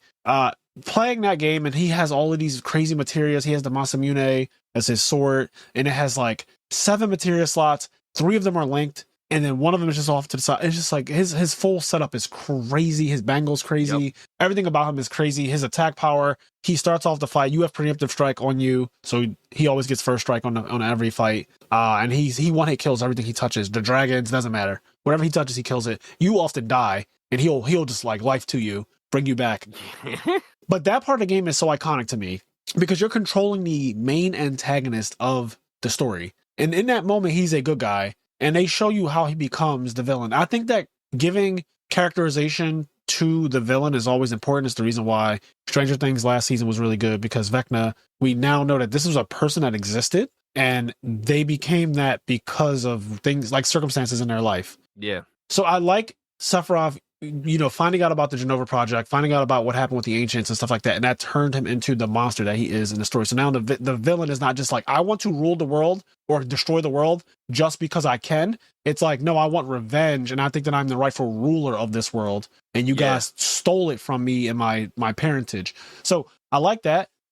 Playing all of that, I say all this to say, playing all of that, the Niflheim stuff, in 4K with these new graphics and like the way they're telling the story, which is slightly different, right? And I knew that coming into it, and I'm okay with that. I'm not one of the people complaining online that the story is not exactly one for one. But seeing the way they inserted certain things and the way they've moved things around to make it make sense for a game of this scale, hats off to Square Enix or whoever. I'm just really enjoying it. I also was not ready for actually gigantic maps in the open world. Yeah, dude, because it's fucking crazy. Final Fantasy VII Remake, while it was kind of like an open world game, it was just the Midgar part of it, which is still, you're still confined to Midgar. And yeah, you can go all these different places, but it's confined to Midgar. I think it's just like hats off to it, man. Like we've said this multiple times in the past, but I still think Final Fantasy VII Remake Part 1 is one of the best Final Fantasy games ever made. Easily to me. I agree with that so much. It is because it's like a complete story too. It is. It's crazy that they took the Midgar portion of FF7, which if you're playing the Midgar portion, depending on how experienced or inexperienced you are, that's anywhere between like 1 hour and 10 hours, right? Like, yeah. It should probably never take you 10 hours, but like if it's your first playthrough, maybe 5 hours, 7 hours, something like that. The Midgar section. Yep. It is a very small portion of the game, and it happens pretty quickly. Like you're in Sector 7, and then all of a sudden, like you're with Aerith, and then like the Sector 5 portion isn't like you're in Sector 5 for like a few seconds before like you go to sleep, you go on the path, you end up in Wall Market. Like there's only like it's one screen in between like where you are and like Wall Market. It's like everything. It's like it's really small. It's a really small game, but there is like a cool narrative there that is building for like this 80-hour game that is going to be an original FF7. What they did with FF7 Remake Part 1 is they took that, and this is important too, because when you make a remake, right, I have this idea of what remakes are supposed to be. Like there are ports, which is where you just take the game and you put it on another console. There's remasters, which you take the game and you give it like better graphics, or maybe you add a small quality of life feature like skip cutscenes. Yep. But a remake is, what if we made this game? What if this game was never made before and it was made today? Oh, what if that's such a good, Yep. You know what I mean? Like a remake is, this game was made in 1997. What if it was never made, and we wanted, like we had this idea for this game and we made it in 2020? Right. Final Fantasy 17 is this game now. Like this is the beginning of it. There's no story to go off of. We just made it up now. Yeah, let's make it into the standard. With that being said, Final Fantasy VII Remake Part 1 is a whole huge, like, there's so much depth and character in that world, in Midgard. It has become this whole thing that's so much more important. Yeah. And then with all of that into Rebirth makes things feel even better. Like, for example, like you said, things are different. Bro, the calm section in Rebirth is amazing. It is. It's like, so the calm section much more developed. And FF7, it's just you go in the inn, you see like the flashback, and then like you leave calm. That's like, that's literally it. That's actually exactly what happens. Yeah. Now you're like exploring calm. You're doing all this shit. You meet like this guy that's kind of cool. That's like the innkeeper. Yep. And then you're going around calm. Like you go to the bar. You're hanging out with the people. You're talking to your homies. You're like building relationship with all these guys. You're seeing stuff. There's conversation. There's story happening. And then like Shinra comes and like attacks calm and is looking for you, and you have to escape. Like it's fucking awesome. Yeah, I was like, this does not happen. More to it. No, yeah, but it's great. Like it adds so much more to the game, and to the story, and to like the lore, and just everything. When you leave calm in the first place, right? Because you get basically outed by Shinra. They're looking for you, and there's this whole espionage part where you escape. They put you out in the open world, and I couldn't tell at first how big it was. I couldn't tell how big because when you open a map, it's just covered in clouds, and a lot of games do this. Like I think Breath of the Wild does something very similar. Like they do this thing where if you haven't been to that part yet, it's just on the map. When you open your map, it shows you haven't been here yet because it's like clouds or whatever covering that area. And so this game does the exact same thing. It has a shroud over it, and as you walk around, you're seeing like, oh, okay, I'm over here now, and I haven't been here. Let me go explore here. So as soon as I got the chance, I started going around. They have this little, I almost want to call it a mini game, where you could pick up resources off the ground as you're walking around by pressing triangle. And you have to like press it multiple times if there's a group of resources, or if there's like 5 little shiny icons on the floor, you press triangle 5 times and it'll pick it up. And if you're on your chocobo, you press it once and the chocobo will pick it all up, because the chocobo is moving too fast to have to be mashing. But while I first left calm and I was exploring the open world, I remember spending on that. It's on the first stream. The first stream was like 12 hours. I spent probably 2 hours just walking around, because I got such a dopamine rush from literally just exploring the open world, not realizing, this is something I've realized, this is something that if I ever played the game again from start, now I haven't ended the game yet, but if I ever had to go back and play it from start to finish and played it efficiently, because my mind, I know how it works now, I didn't realize that there's all of these side quests that are going to take me everywhere anyway.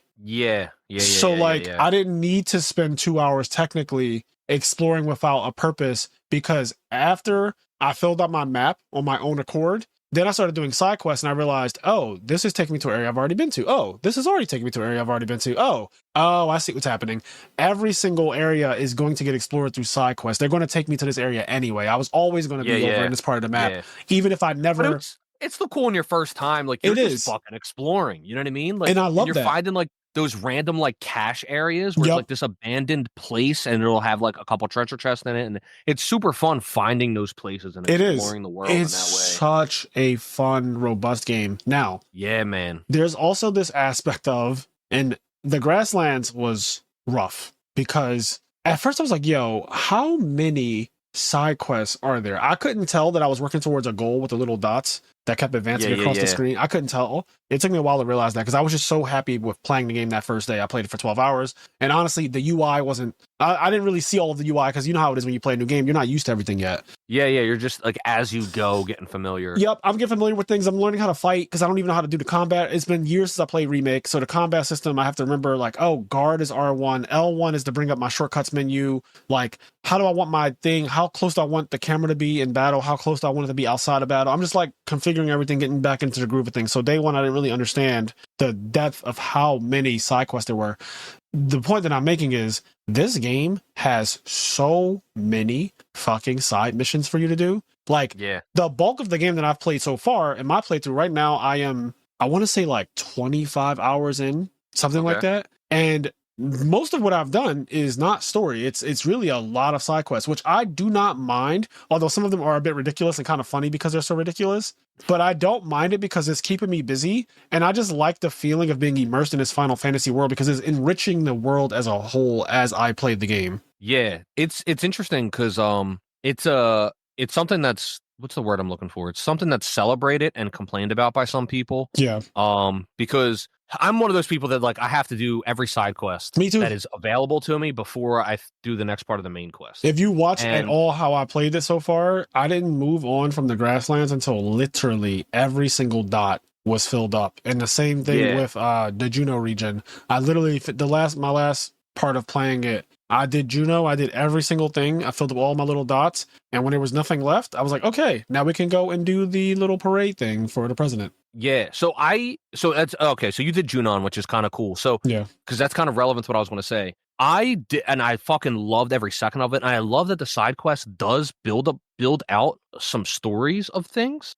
There's like story that ends up getting built out that you can only see in the side quest. And I would argue some of it is like relevant story. I don't know how much of that has been shown where you're at. I don't remember, but there's some side quests that like really show some things that are like really relevant to like characters and story. Yeah, like, I mean, there's this little crazy thing this that isn't main quest. Yeah, go ahead. There's that thing that happens with the like the samurai looking dude in those visions after you complete like a certain portion of the side quest. Samurai look. I know exactly who. Yeah, I know exactly who it is.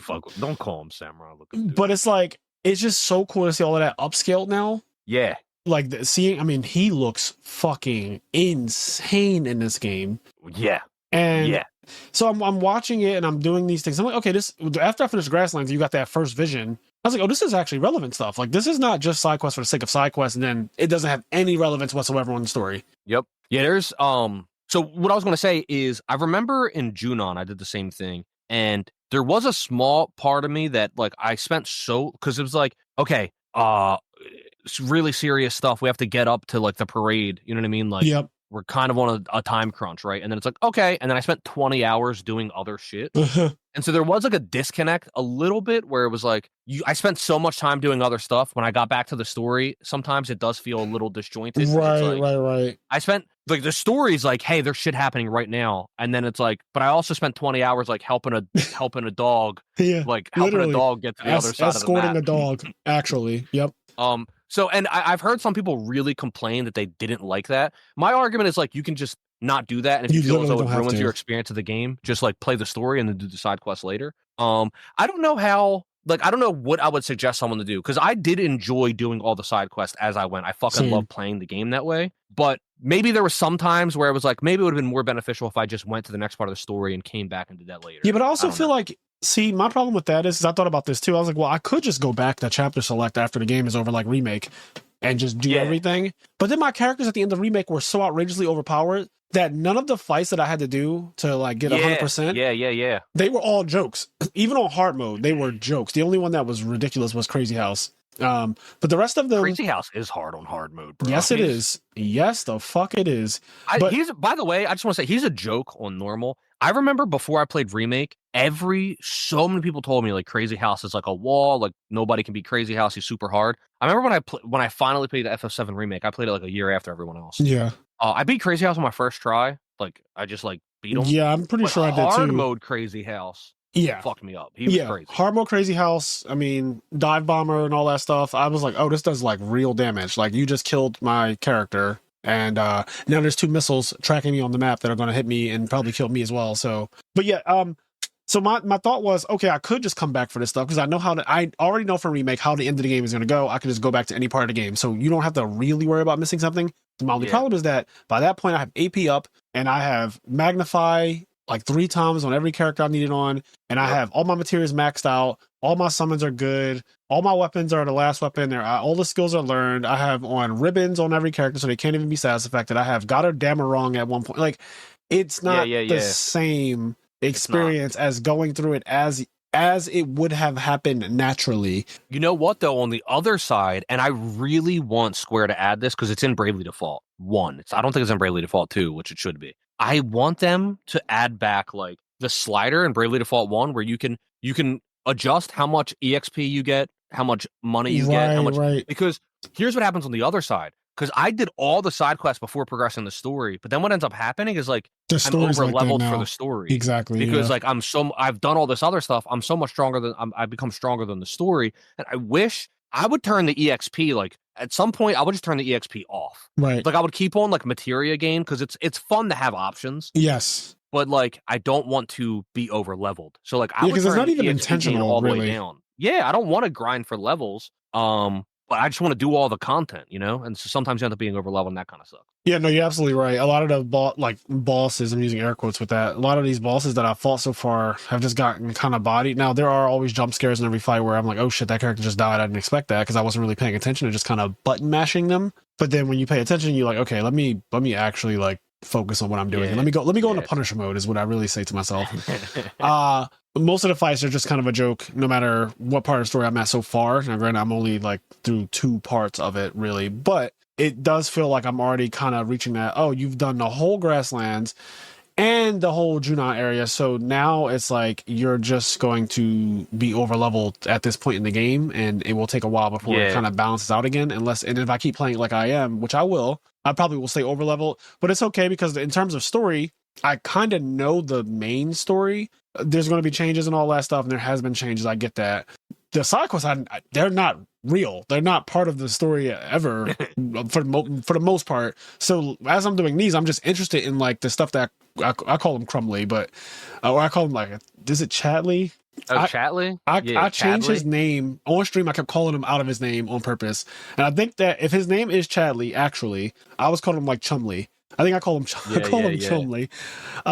So I would. By the way, I don't hate that character. Me the either. internet hates him. The really? internet fucking hates him. I didn't know there's a mod, or no, I don't know if there's a mod yet, but there will be. When FF7 Rebirth came to PC, I remember one of the biggest topics was like, someone please make a mod to remove Chadley from the game. Damn, to remove him? I thought you were going to say to like mute him or something or change his voice. Like people just hate him. Like I don't know. No, people I actually like him, and I like that he made his AI assistant that is forget her. She has an acronym for her name, but dude, he made the AI assistant, and then he's rude to her all the time. He hates her because she's stealing his shine. Those two be fighting and shit. Yeah, I actually really like their little relationship. These little things they've added to the game are so great to me. The way they added like Chumley and then his little assistant who is new to this game. So now it's like 2 annoying AI characters. I find their banter to be hilarious. I don't think it's too much. If you want to skip it, you can literally just press triangle and it will go past the dialogue. You can just read. I have the captions on. You can just read the caption and keep going if you don't want to hear him talk. I like what he adds to the game with the whole materia crafting thing, using the points that you get from the side quest, and I like the whole AI battle system thing that you do, the battle network. That's also really fun. I like that in the first game. I like it in this game. I love finding like the strong monsters. I like finding the strong monsters. I like that you have to assess certain monsters to unlock certain ones. I didn't at first, in my first couple hours, I was like, I don't understand how I unlocked this. And it said requirement, assess 16 out of whatever monsters in the grasslands. And I said, oh, I have to go around and literally scan these fuckers. So I spent an hour. You can't unequip assess the entire game. Assess has to be on someone the whole game. It's on the main character the entire game. Yep. And so I have it on. Yeah, I have it on Cloud because he's like, I get his ATB bar it starts off at 1 in every fight at this point because of first strike. So I just start off every battle. If I had never seen these monsters before, I assess the whole party just because I know that's a part of the game now. And it's like that's what I mean. If I played it again, start to finish, I already have an idea. Like, while you go, you can assess everything. Instead of what I did was I just did all the side quests, and I got to the point where I didn't have that one AI battle mission unlocked, and I had to go back and assess everything that way. Let me ask you this. Oh, go ahead. No, that was a complete thought. Go ahead. Let me ask you. I have 2 questions. Maybe they're not big questions, but somewhat big questions. Like, I don't know, kind of exciting. So first is, I haven't had a chance to watch. I've watched your stream. I haven't had a chance to watch a lot of it. Just like, it's a fucking playthrough too. So it's not. I don't expect you. It's like watching a full season of a TV show. It's 25 hours so far on camera. Yeah. Like, I don't have 25 hours to just sit. Right. That's 25 episodes of Game of Thrones. Just by the way. If I had 25 hours to sit and watch Frazier play, I'd be on the call. Right. You know what I mean? Like, I'd be there. But I've turned it on and watched it at work here and there. Yeah. And so I want to ask, and before you answer, I got something to say to it. I want to ask, like, what characters have you been using? How your party comps have been? What fun you've been having in, like, seeing the different playstyles of the characters. Some of the characters from the old game have had their playstyle updated with, like, new techniques and moves, and then obviously there's new characters like Red 13. The other thing is, have you started using Aerith? Because I heard on, like, your first stream you just be a little bitch, and you were like, I'm not using Aerith because you're gonna die. And I was like, fuck you, Frazier. Yeah. So it's funny because I also don't necessarily know if she's going to die in this game anyway. I love the little ambiguity that Sephiroth.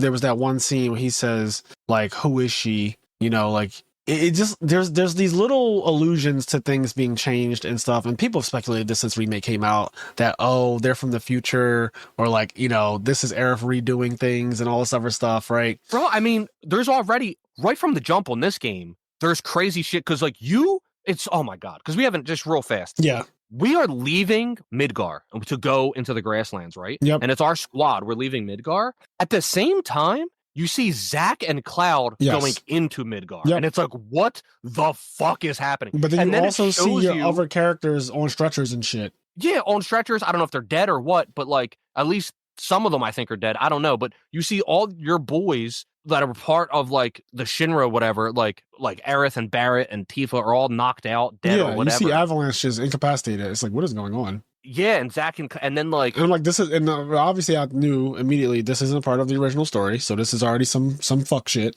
Yeah, some weird, crazy shit's going on. But anyway, yeah, that was like, you know, things are different, and they're adding a really cool, interesting twist to the game. But to answer your question about the characters, I still love the original cast. So for me, that is Barrett and Cloud are my 2 favorite characters to play as. I love Red 13, and I'm playing Red 13 a lot because when I played Final Fantasy VII, my main party was Red 13, Barrett, and Cloud. Like, that's who that was at the end of the game. That was my party. I never looked at, like, a tier list of the characters in Final Fantasy VII or anything like that back in the day. I didn't really know, like, oh, you're supposed to be playing. If you're being, like, extra about it, it should be like Vincent and this. I don't know what the best characters are. I just play who I liked. I've been playing, the girls have been pretty much off my team unless I feel like I need Aerith specifically. I never liked Tifa. In the first game, I didn't like her playstyle, and I don't like her playstyle. Wow. Yeah, I use Tifa a lot. I never, ever really cared to use Tifa. In the first game, I predominantly used Cloud, Barrett, and Aerith. And then like Tifa was like, God damn it, I have to use Tifa.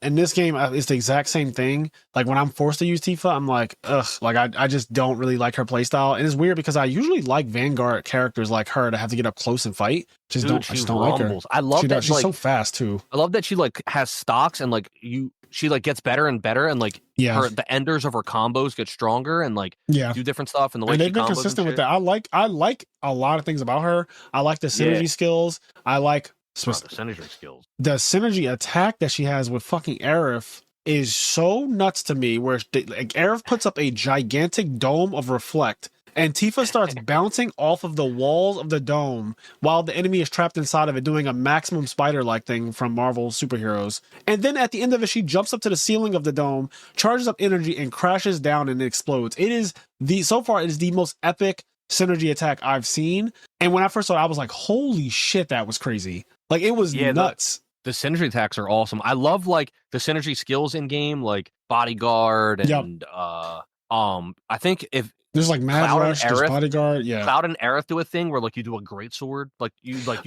Cloud charges up the fucking you can choose how long you want to charge it. Oh my God, that shit is crazy. Yeah, I don't know. Have you seen the synergy limit break? I'm gonna call it to differentiate between them, like because like the Aerith Tifa thing's basically a limit break. You know what I mean? Yeah. Exactly. So I've been doing those because at first I didn't even know how to access them, but like refocus is one of them. There's something Fang. I don't remember because I haven't played the game in a week now, but there's like one with Red 13 and Barrett where like he throws him forward kind of. There's all different kinds of those limit breaks. To me, they are really limit breaks. They're really powerful attacks. You have to like fill up these little bars by using ATB charges. And then, like, after you get, let's say, 4 on Cloud and 4 on Barrett, now you guys can use Refocus, and now you have 3 ATB for, like, a while. And so now that I know how to really use them, I really like them. I do like that they also teleport the character to you a lot of the time, so... If, they're cool. If Barrett's in one spot, you just press Barrett Aerith one? Barrett Aerith one? Most likely not, because I don't know if I've ever had that combination of characters yet. Yeah, it's a cute... It's, like... It's cool, but I might have seen it in a little... They show a little video of the... When you're going to unlock it, they show a little preview of it. I might have seen a preview of it by now. I'm not 100% sure. There's just something that happens in it that I think is like really cute. And every single one of them is fire. They're awesome. They're fucking the synergy limit breaks are crazy. I wasn't ready for them at all. They are crack, and the fact that there's going to be so many combinations of parties that you can build that have all these different synergy attacks is overwhelming to my mind already, but in a good way. Like Sid and Vincent and Yuffie. I still don't have Yuffie as a playable character yet. And you play like intermission with her, and I still don't even have her as a playable character. So it's so interesting to me that at some point, I can't wait to see her synergy attacks and stuff. Yeah, I remember when I played through, I had a really hard time because like I really so I just love all the characters, right? Yeah. Like, I mean, I know you do too, but I get into this thing where like I feel bad if I go too long without using one of them. And it's like, I gotta use them, and also I want to like experience their play styles and stuff like that. Because they have such unique play styles, which is what I thought made the first game brilliant. At first, I did not like playing with Aerith in the first game because she felt slow and clunky. Once I understood how to use her wards and just like, you know, she has that one, she can make familiars and shit. She has all these play styles. Once I figured it out, I was like, yo, I'm sad you're gonna die. I fucking hate you. You don't always have to say that. Because I genuinely, in the first game, outside of Cloud, she was my second favorite character to play. Now, granted, that game only had a few characters to play anyway, but like, it went Cloud and Aerith for me, and those are the two characters that I like playing the most. So, I don't know. Barrett feels so good. He always feels so, like, I always can rely on Barrett. Broken, bro. Overcharge, I don't know so what they were thinking, but pressing triangle with Barrett, if something's in the sky being annoying, you just press triangle and it's dead. And you know, like, I don't know if you know this or not yet. I don't remember how long it took for me to find this out. But, like, when you shoot your gun, when you do, like, his normal shoot, right? When you get to the end of the clip where, like, he, like, kind of goes backwards. Yep. If at the end of that clip, you can animation cancel it into triangle, so he, like, reloads it, and it happens faster. And it builds up your bar more. That. So you, like, shoot, you get to the end of the clip, and he, like, falls back, and you fucking animation cancel it, and it builds the bar more. I had no idea that was a thing. I'm going to try that now. And it makes Barrett feel like he already feels good, but it makes him feel even better because there's like he feels so good. There's a flow to it. Yeah. So I like what is the one skill called where he raises the stagger bar faster? I think that's like, oh my god. Yeah, I forget what it's called. It's something round. Big shot. It's basically big shot from like it's his big shot limit break from like the original. I feel like no, not that one. I know which one you're talking. I'm talking about the one. It's called something round, but he just like charges up and his gun. Assault? I think it might be assault round or assault something. No, it's not assault. It's definitely not assault. It's something else. But basically, what it does is it turns his regular shots into like they're stronger and they fill up it's bonus round. Bonus right? round. There you bonus go. Round. Bonus round. I love bonus round. That shit's I use bonus round a lot. I have that shit on as a quick command, and I just bonus round, and then you just stagger shit. Yeah, bonus round is really fucking good. So I played a lot of like I had like different team comps. I had like the team the girls, Cloud, Aerith, and Tifa. And then like Team Avalanche, which would be like Cloud, Tifa, Barrett. Yep, the originals. And then I did like a lot of Cloud, Aerith, Red 13, and then like Cloud, Aerith, Barrett. I used Red 13 in the least. Okay, I love that when you hold square with him and he starts fucking spinning topping. Around the field, and then he goes into that siphon fang thing, like the it's kind of like he gets angry or whatever. He's cool. I wish I used him more. But the problem is just that like there's so many characters and they're all really fun to play And so it's like I never had time to like use all of them. Like I use Cloud the most because it's Cloud. Yeah, I mean every battle for me starts off with Cloud. There were a lot of times where I would be doing Cloud, Tifa, Aerith, but then like maybe something would not quite go right, and then it's like, all right, I got to bring Barrett. Like I would bring Barrett in when like, okay, I need to win. And I'd bring in Barrett and it'd be like, all right, because Barrett definitely does feel like. First of all, he's a tank. Yeah, he holds it down. His HP is entirely too high. His defense is high. He has steel skin. He has that one where he just kind of like it's a synergy one, but he also kind of has steel skin that way as well. He's a very, very good character, and for things that are flying, obviously you could use Aerith as well. But I like that Barrett I just switch to him and I press triangle overcharge, and they come out the sky so fast. I like what they did with Blade Beam for Cloud in this game. Do I have Blade Beam? Well, no, it's not. I mean, I don't know if it's a limit. Oh, you just roll I'm talking about and you just start attacking, shooting the blade beam. Yes. I love that to like hit aerial people. I fucking love that. Yeah, so that's you're exactly right. You roll and then you start attacking. I didn't realize at first when I first was playing, I was like, why am I throwing arrow out on my attacks? Like, what is actually happening? But then I was like, oh, yeah. And so I started spamming it against like flying enemies, and then you find out that Cloud can just fly anyway. So like. Yeah. If an enemy is airborne, you can just go up there and get them. It's not even like a big deal. But yeah, the characters, they all feel so different, so unique. Maybe I'll revisit Tifa because I played her a little bit in the remake, and I played her in this one a little bit. I've only played the game a little bit compared to like how big the story is. But I'll see if I like find out a feel with her that I like. When I liked her in remake is when she got her last skill. It was the one where she fucking just she animated. She just goes anime as shit.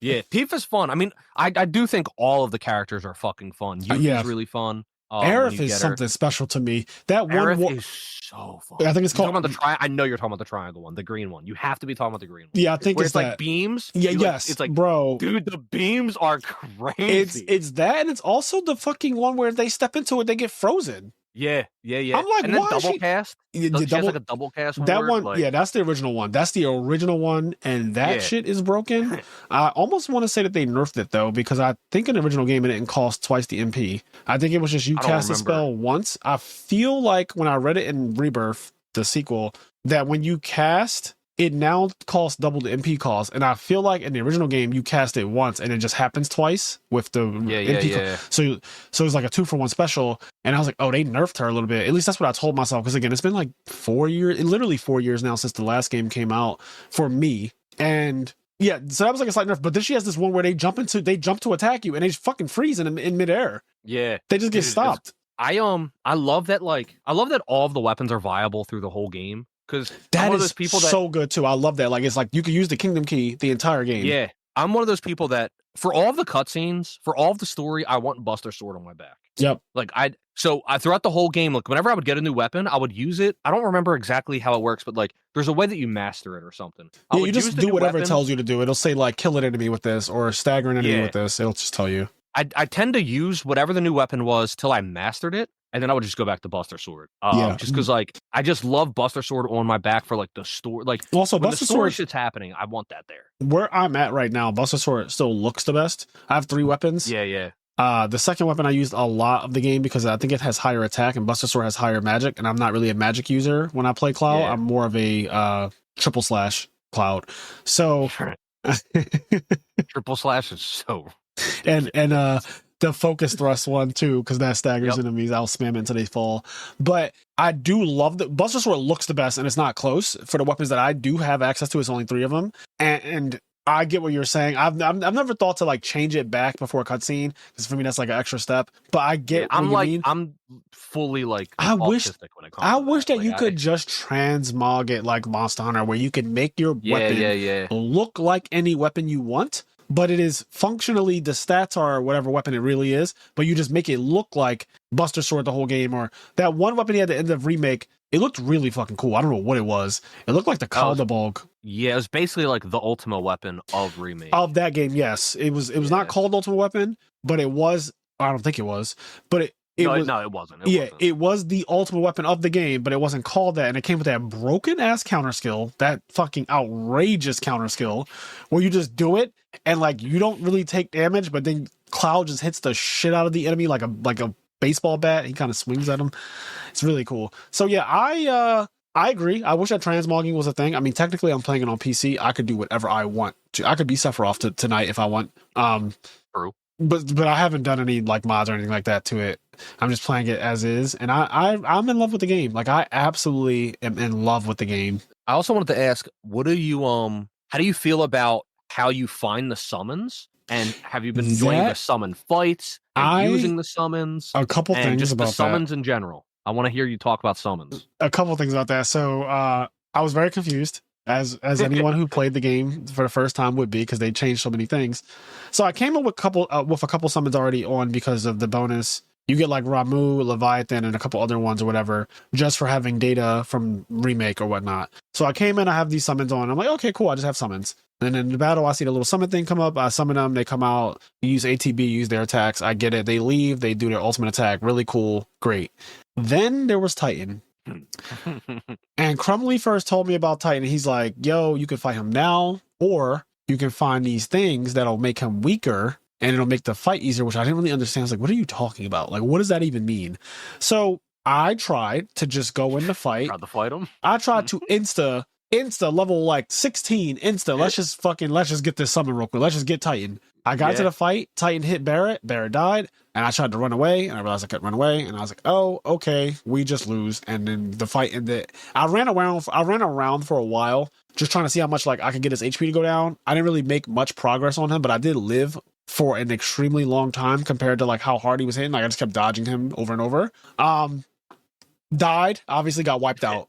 You're not really meant to fight them like that. I realized as soon as that fight ended, or as soon as it started, I should say, I realized quickly, oh, I'm not really supposed to be trying to fight. Like if I want a challenge, you can always just go full might or something like that, and it'll just be them ridiculous. But then I found that you can go around on a map and you can like lower their power level by finding these special places, which is also just a part of you playing the side quest anyway. It's going to happen by virtue of you just doing that. So for Titan, I went around, I found 2 of his things.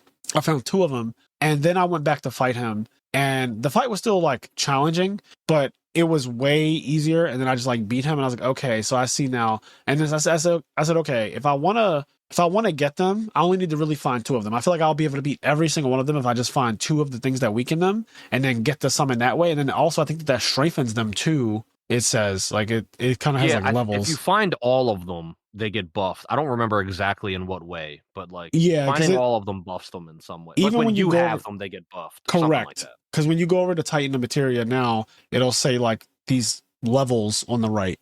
And I think that as you find those things, they get stronger or whatnot. So yeah, unlock Titan and unlock Phoenix the same exact way for Phoenix. I didn't try to fight Phoenix outright at first, or did I? I forget if at the end of one of my streams, I just said, fuck it, I'm just going to try to fight Phoenix, and it just offed me. I forget. Yep. I know Titan offed me because I didn't know what I was doing. Phoenix, I feel like either I fought it and it was already weakened and I just beat it on the first try, or I fought it at full might and got bodied, and then it was like, okay, because Phoenix starts spawning creatures. Yeah. And I just remember being like, this is not okay. Like, this is not okay. Phoenix was very challenging. It did its ultimate attack, which looks all the ultimate attacks look so fucking cool. I mean, this game is it's phenomenal already. I'm so in love with it. It's so many things that they added or changed or whatever. It's such a good game. Yeah, it's crazy because like Final Fantasy VII was already regarded by some people, whether or not it is, it was regarded as like the best Final Fantasy for super long. Yep. I love FF7. It was never my absolute number 1 favorite. Same here. 10 is my favorite Final Fantasy game. Yeah. And one day I pray that we live to see that game get remade. 10 remake. Yeah. I mean, I love all of them. 7, 8, 9, like 1, 2, 3, 4. I mean, 1 and 2 are kind of boring, but I played them.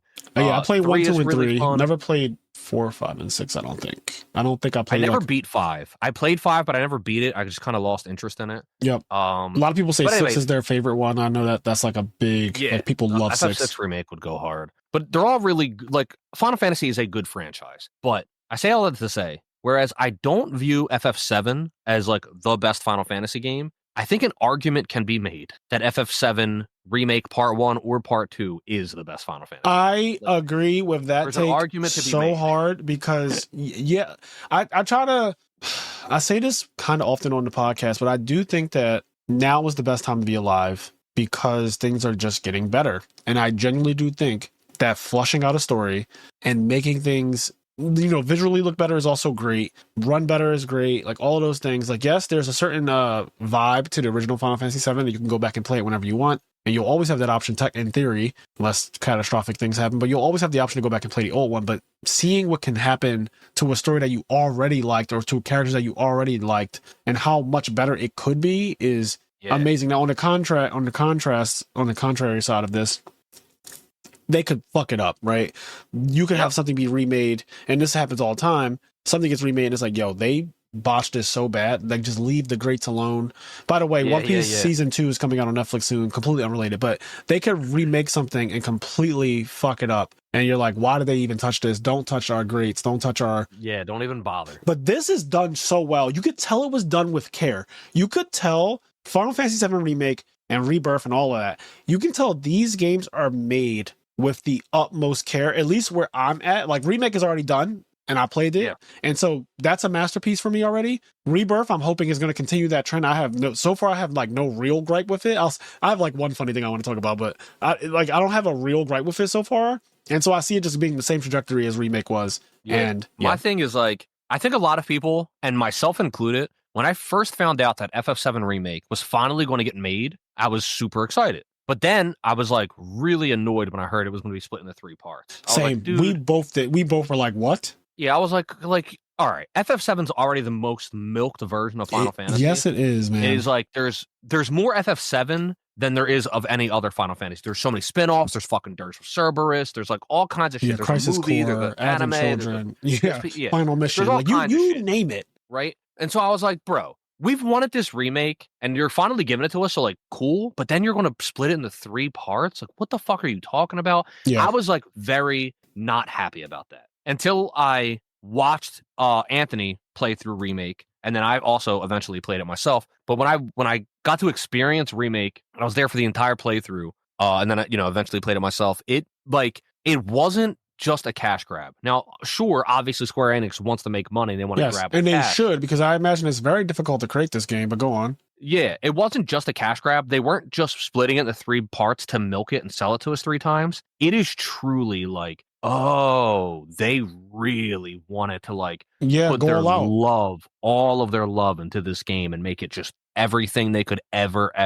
make it. And they did an amazing job for both part 1 and 2. And it's really fun. Those side quests are like a lot of them little mini games. And I didn't realize how much of a kid I still am at heart. Because I used to love playing mini games within other games as a child. Pokemon Stadium, the mini games that you could play in that, I played them so much. You would have thought that there was a Mario Party Pokemon because of the way I played the mini games only in Pokemon Stadium after a while. My friends would come over and we'd be lick-a-tonguing, we'd be fucking Mr. Miming, we'd be doing all that. We would just absolutely play the mini games, the Clefairy, Clefable shit. We would play the mini games over and over and over again because they were so fun. And I still to this day think that, like, maybe this does exist and I'm ignorant, but Pokemon just needs its own version of Mario Party, to be honest. Like, take those Pokemon Stadium games and just make that into a full-fledged Pokemon game that is just, you're using the IP of Pokemon, but it's just random mini games. And I say all this to say, like, Final Fantasy VII Rebirth has all of these different things. You have the one where the Mount Condor mini games, where you set up your little characters. It's like Clash of Clans or whatever, and it's a fortress game or whatnot. Then you have like there's a lot of them. There's a lot of different. Yes, Queen's Blood, the car game, right? So I love that. It's like a car game, and it's on a grid. And then I'm still trying to understand fully how. I'm starting to get better at it. When I first played it, obviously, like all of those games, Triple Triad and all that stuff, I had no idea what I was doing. And I think about the kid me never understood how to play the Final Fantasy card games. As I've gotten older, bro, I might have put like 20 hours in Queen's Blood alone, bro. Oh, if people watching my stream sometimes are probably confused on why I'm not actually playing Final Fantasy anymore, and I'm spending 2 hours playing Queen's Blood because I'll get to a boss and I'm just stuck for a while on this, and I'm like, yo, I don't know how I'm supposed to beat this person, and then eventually I will figure it out. And then I'm starting to see misplays more often. Like, my brain is doing the Frazier thing where I'm learning how to play the card game correctly, and it's taking me some time, but I really like the feeling of, oh, I checkmated you and I saw it when it happened now, as opposed to just doing something and saying, huh, that was unexpected. Now I can kind of see like, don't put something there because they can just checkmate you if you put it there. And so you look at your mistakes. I'm learning how to pass, just like literally do nothing. Like, I remember one fight I was in, and if I made any play, and I could have played any card in my hand, But if I play any card, because of the space that I had available, if I played literally any card, I would have lost immediately.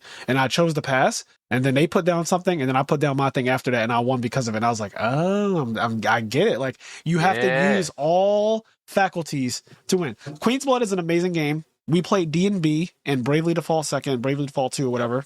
And that game was amazing. This is very similar in the sense that it's kind of like that vibe. I've spent a lot of time out of those 25 hours. I would imagine that at least 5 of them are probably just Queen's Blood, like no cap.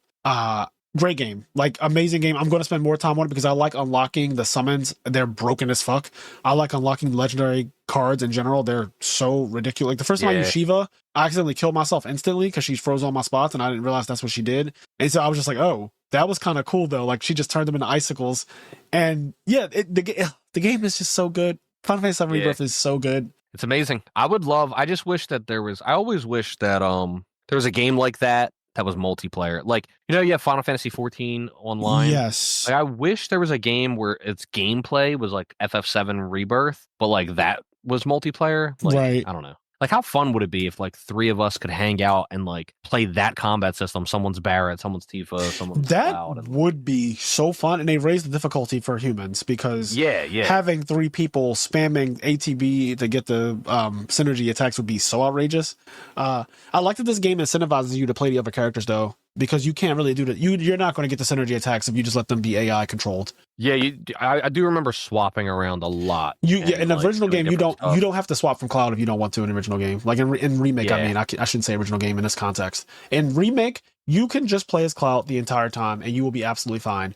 In this game, I feel like you really just can't, because you are missing out on not only DPS, but like some stuff is just hard to do as just solo Cloud. Yeah, for sure. Like, it just isn't in your best interest to short yourself by only using him in this game. Whereas I felt like in Remake, he was so overpowered and he was such a jack of all trades. He still does have elements of jack of all trades. Like I said, he could just fly. But like, sure, there's still other characters in the game and they are relevant, and building up their ATB is really cool. And yes, you could just command them to like, oh, like Red 13, use Stardust Ray, and then it'll use it and he'll get 2 ATB. But switching to Red 13, using the character, doing that spinning top move that he has, and then using the Siphon Fang over and over again, building his ATB, spamming his moves over and over, you get ATB so much faster and more efficiently by doing that. Switching to Barret, using bonus round, using Ungar Max or whatever they call it now, Big Shot, whatever they call it now, like using those moves, you getting their ATBs up and then using their synergy attacks is way more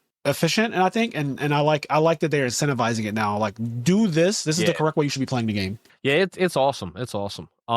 Yeah, I love it. I love all the materia setups. I love everything about the game. I can't wait for whatever Remake Part 3 is going to be called. Yeah, I don't know what it's going to be. Reunion is what I have my money on Reunion. I just, like, if I had to guess, I'm not through the game yet. I didn't end it, right? I'm only in the Junon area. I literally just did the performance for the president, and then he almost got assassinated by Yuffie. That is where I'm at. So I also was betting on Reunion. I could be wrong, but I think like a random mobile game is called that. I think there's like a Final Fantasy VII Reunion that's like a mobile game. Well, that's just poor marketing and planning on their part. Yeah, like there's just like I think there's already a FF7 Reunion. That's like such poor planning, man, on their part random to have a mobile game be because the R, they could have used anything else. The R character, like the R alphabet letter, the R letter is so good for this little theme they have going on. Remake, then Rebirth, then Reunion, or whatever. I don't know what it's going to be at this point, but I'm looking forward to it. I'm pumped. Yeah, same. Okay, let's wrap this one up. This has been a pretty long podcast episode,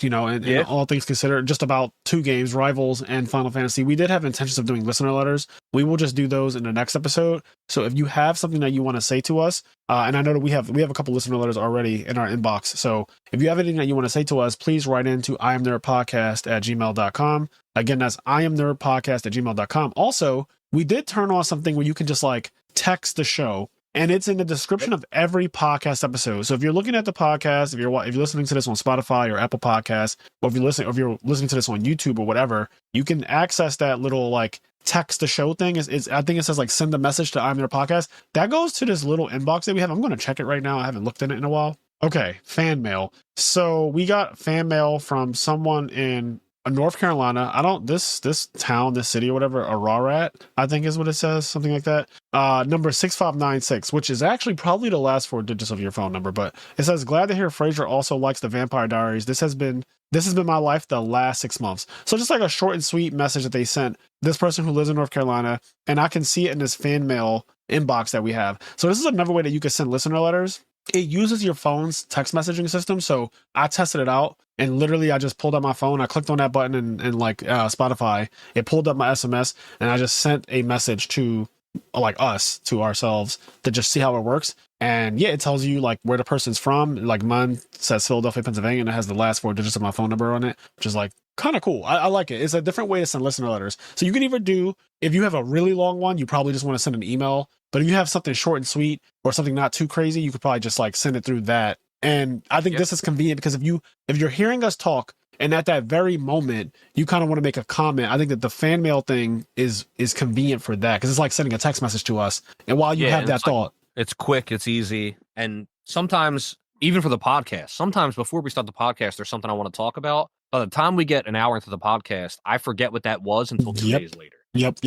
It kind of happened here where we talked about Rivals and Rants for so long, and then we went into Final Fantasy, and that also was like another hour or so. So really, I love this episode. This is one of my favorite episodes to record this year so far. Like this was a really good one. I feel like people are going to enjoy this one. It had everything, all the elements. It had laughs, rants, just like me being inquisitive, which I always feel like is good, because if you don't know what we're talking about, I'm playing you in the podcast. Is kind of how I feel. Yeah. Like, don't get daggered. Don't get daggered, exactly. So, all right. Let's do Patreon. Read out the names of the people at the party member or higher tier. Don't forget about the Trishula Cup, February 22nd. But we have, is it February 28th yet? Leon, Quest, Xavier, This Ain't God, This is Stanley Earl, Luigi Wick, Dom, Dragon Ruler of the Side Events, Gabe Marini, Henri Reynolds, First at Home, Hydropump, Vincenzo, Dallas Bailey, KJ, Fair Bear Flash, Sarah Maria, Alex Ahern, no funny name this week, just plain old FT Campa, Kyle Batelho, my Dan joke finally paid off, Sugal, Vicky Venomon, Elijah Barfall, Tyler Jadeo, Volving the Mega Monarch, Eat the Rich, Janitor 215, Joshua Carroll, Eric Chai, Brian Moore, Behind the Duel This Podcast with Ty and Justin, Mike and John, and then we have Bree Tim Bailey's Glazed Smooth Butt, Nod Win, B-Dog 23, Hershey Bar, Phil and Poister, Romeo Snyder of Team Hugh, Tyler Frasher, Daniel Anderson, Daroa, Chicken Toaster Strudel, Jordan Eastman, Robert Light, Kazi 95, Clanger, Pavinci, Travis Lurs, Gores on My Lap, HT19, Gregory Calmaring, Limp Bizkit, Jigsaw, Mike and John, Frago, Anthony Japov, Michael Zank, Konjik, Tyler, and Neos is my alien. Again, thank you guys so much for your support. It's been so far a really good year for the podcast and just for all of the content and stuff. We're almost at 7,000 subscribers on YouTube, which is great. That'll be happening in February for sure. We'll reach 7,000. I'll most likely do another giveaway just for that. And then the goal is to get to 10,000, at some point. Baby. 10K is on the way. We're very close to 10K in theory. We're closer to it than we're not at this point. So, I'm really excited about everything that's going on so far. And I will be attending YCS Vegas next month. And what else is there? Well, as I always say, do the things that make you happy, including enjoying gaming. I fell in love with gaming again with God of War Ragnarok. Did an episode on that. If you haven't heard that one, I think that was a really good one. Just talking about how I'd stopped basically gaming for a long time, and God of War kind of like reignited that flame, and now Final Fantasy Rebirth and is making you remember how much I loved Remake, and then that's going right into Monster Hunter at the end of the year. And so I'm just fully a gamer again, and I love this feeling of and then Slay the Spire, Kenny introduced me to that, and I played that shit for 300 hours, I think it says. So I just really, really am in love with gaming again. So do the things that make you happy. Including getting daggered. Yeah. We'll catch you guys in the next one. Peace. Peace.